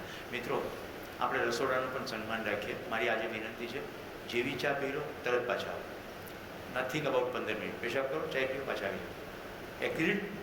કારણ કે તમે જ્યાં સુધી એ ના પૂરું કરો ને ત્યાં સુધી રસોડું ડિસ્ટર્બ રહે છે. આપણે એટલા મશગુલ થઈ જઈએ એટલે મને હંમેશા શિબિરમાં એવું ગમે કે જ્યાં છૂટ હોય. કારણ કે સંવાદનો કાર્યક્રમ એવો નથી કે આમ સ્વિચ ઓફ થઈ જાય. સમજવાનો કાર્યક્રમ ચાલતો હોય, ક્યુરિયોસિટી હોય, અને આપણે બ્રેકનો ટાઈમે બ્રેક કરી દેવો પડે. રાઈટ? આ એક શાળા છે. એટલે જ્યારે કોઈ એવી સંસ્થા હોય કે જ્યાં આપણે જ હોઈએ અને આપણું જ રસોડું હોય તો પછી ફરક નથી. ત્રીજું આસ્વાદન છે લક્ષ્યમૂલક આસ્વાદન. કોઈ લક્ષ્ય પ્રાપ્ત કરવામાં જે સ્વાદ આવે છે, કોઈ લક્ષ્ય પ્રાપ્ત કરવાની જે પ્રક્રિયા છે એમાં જે સ્વાદ આવે છે. ચલો સાદો પ્રસંગ લઈએ એટલે જો પકડી જાય. દીકરીના લગ્ન લીધા હોય, 11 વાગ્યાનો સમય છે, તમે ઘરમાં બેઠા છો, જાન આવવાનો સમય 2 વાગ્યાનો છે, બધું જ ગોઠવાઈ ગયું છે, પણ થોડુંક ગોળ મહારાજનું કામ હજી બાકી છે. તમે ઘરે છો, તમારે ઘરની કોઈ વ્યક્તિ એમ કે પછી હવે મેળ પડશે નહીં, રાત સુધી બધું ચાલશે એટલે તમે જમી લો. તો દીકરીનો પિતા જ્યારે જમવા બેસે, એને ભાવતી વાનગીઓ સામે મુકાઈ છે, એનો સ્વાદ, દીકરી સાથેના સંબંધનો સ્વાદ, અને જાન સુપેરે સચવાઈ જાય, રંગે ચગને લગ્ન પતી જાય, એ લક્ષ્ય પ્રાપ્ત કરવાનો સ્વાદ, એ ત્રણેય સેમ છે કે અલગ છે? અને કયો અત્યારે મહત્વનો બની જશે? સમજો કે દાળમાં વધુ મીઠું પડી ગયું છે, તો એ વખતે એ વ્યક્તિ એનો ઇસ્યુ ઊભો કરશે, કારણ કે લઘુ છે, એની કરતાં સંબંધનો સ્વાદ મોટો છે. અને હજી એની કરતાં દીકરીના આખા જીવનનો સવાલ છે, જિંદગીનો સવાલ છે, એ બીજા ઘરે જનારી છે, એ બધા માણસો અહીંયા આવી રહ્યા છે, એને એવી રીતે સચવાય કે મારી દીકરીને ભવિષ્યમાં સાંભળવાનો વારો ના આવે. એ જે લક્ષ્ય છે એ સૌથી મોટું દેખાય છે. તો હાથ ઉપર કરો. અહીંયા વિદ્યાર્થીઓ પણ છે, પરીક્ષા આવે અને પ્રિપરેશન ચાલતી હોય. આવતીકાલ 10 વાગે પેપર છે અને 3 ચેપ્ટર પૂરા કરવાના. જે વખતે મમ્મી કે પહેલાં ખાઈ લે, તો શું કહીએ છીએ? તું હમણાં ખાવાની વાત ના કરીશ. કયો સ્વાદ આવી રહ્યો છે એ વખતે? મમ્મીના સંબંધનો સ્વાદ નથી આવી રહ્યો, વાનગીનો પણ નહીં, લક્ષ્ય. 3 સ્વાદ દેખાઈ ગયા: રુચિમૂલક, સંબંધમૂલક, લક્ષ્યમૂલક. રુચિમૂલક, સંબંધમૂલક, લક્ષ્યમૂલક. આસ્વાદન 3 પ્રકારે થાય છે, અને જે પ્રકારે આસ્વાદન થાય છે તેને અનુરૂપ આપણે નિર્ણય લઈએ છીએ. થાળીમાં ખાવાનું લીધા પછી પૂરું કેમ કરતા નથી? કારણ કે અન્નના દાણા સાથેના સંબંધનો સ્વાદ આવ્યો નથી, ખાલી રુચિનો સ્વાદ આવ્યો છે. નથી ભાવતું, છોડી દો. જો સંબંધ ખ્યાલ આવે કે આ અન્નનો દાણો કોઈ કાળી મજૂરી પછી આવી રહ્યો છે, તો એક પણ દાણો છૂટી શકશે નહીં. સમજાણું? समझाયું? वाह संदीप भाई, आपको भी समझ में आ गया. जब अन्न के एक एक दाने के साथ किसान के साथ का संबंध याद आता है, पोषण का मूल्य याद आता है. हर एक दाने में पोषण का मूल्य है. તો આ બીજું જે આસ્વાદન છે એને મૂલ્યમૂલક આસ્વાદન પણ કહે છે, સંબંધમૂલક અથવા મૂલ્યમૂલક. કારણ કે મૌલિકતા છે ને, મૌલિકતા છે. धन्यवाद. फिर मिलेंगे ब्रेक के बाद. 15 मिनट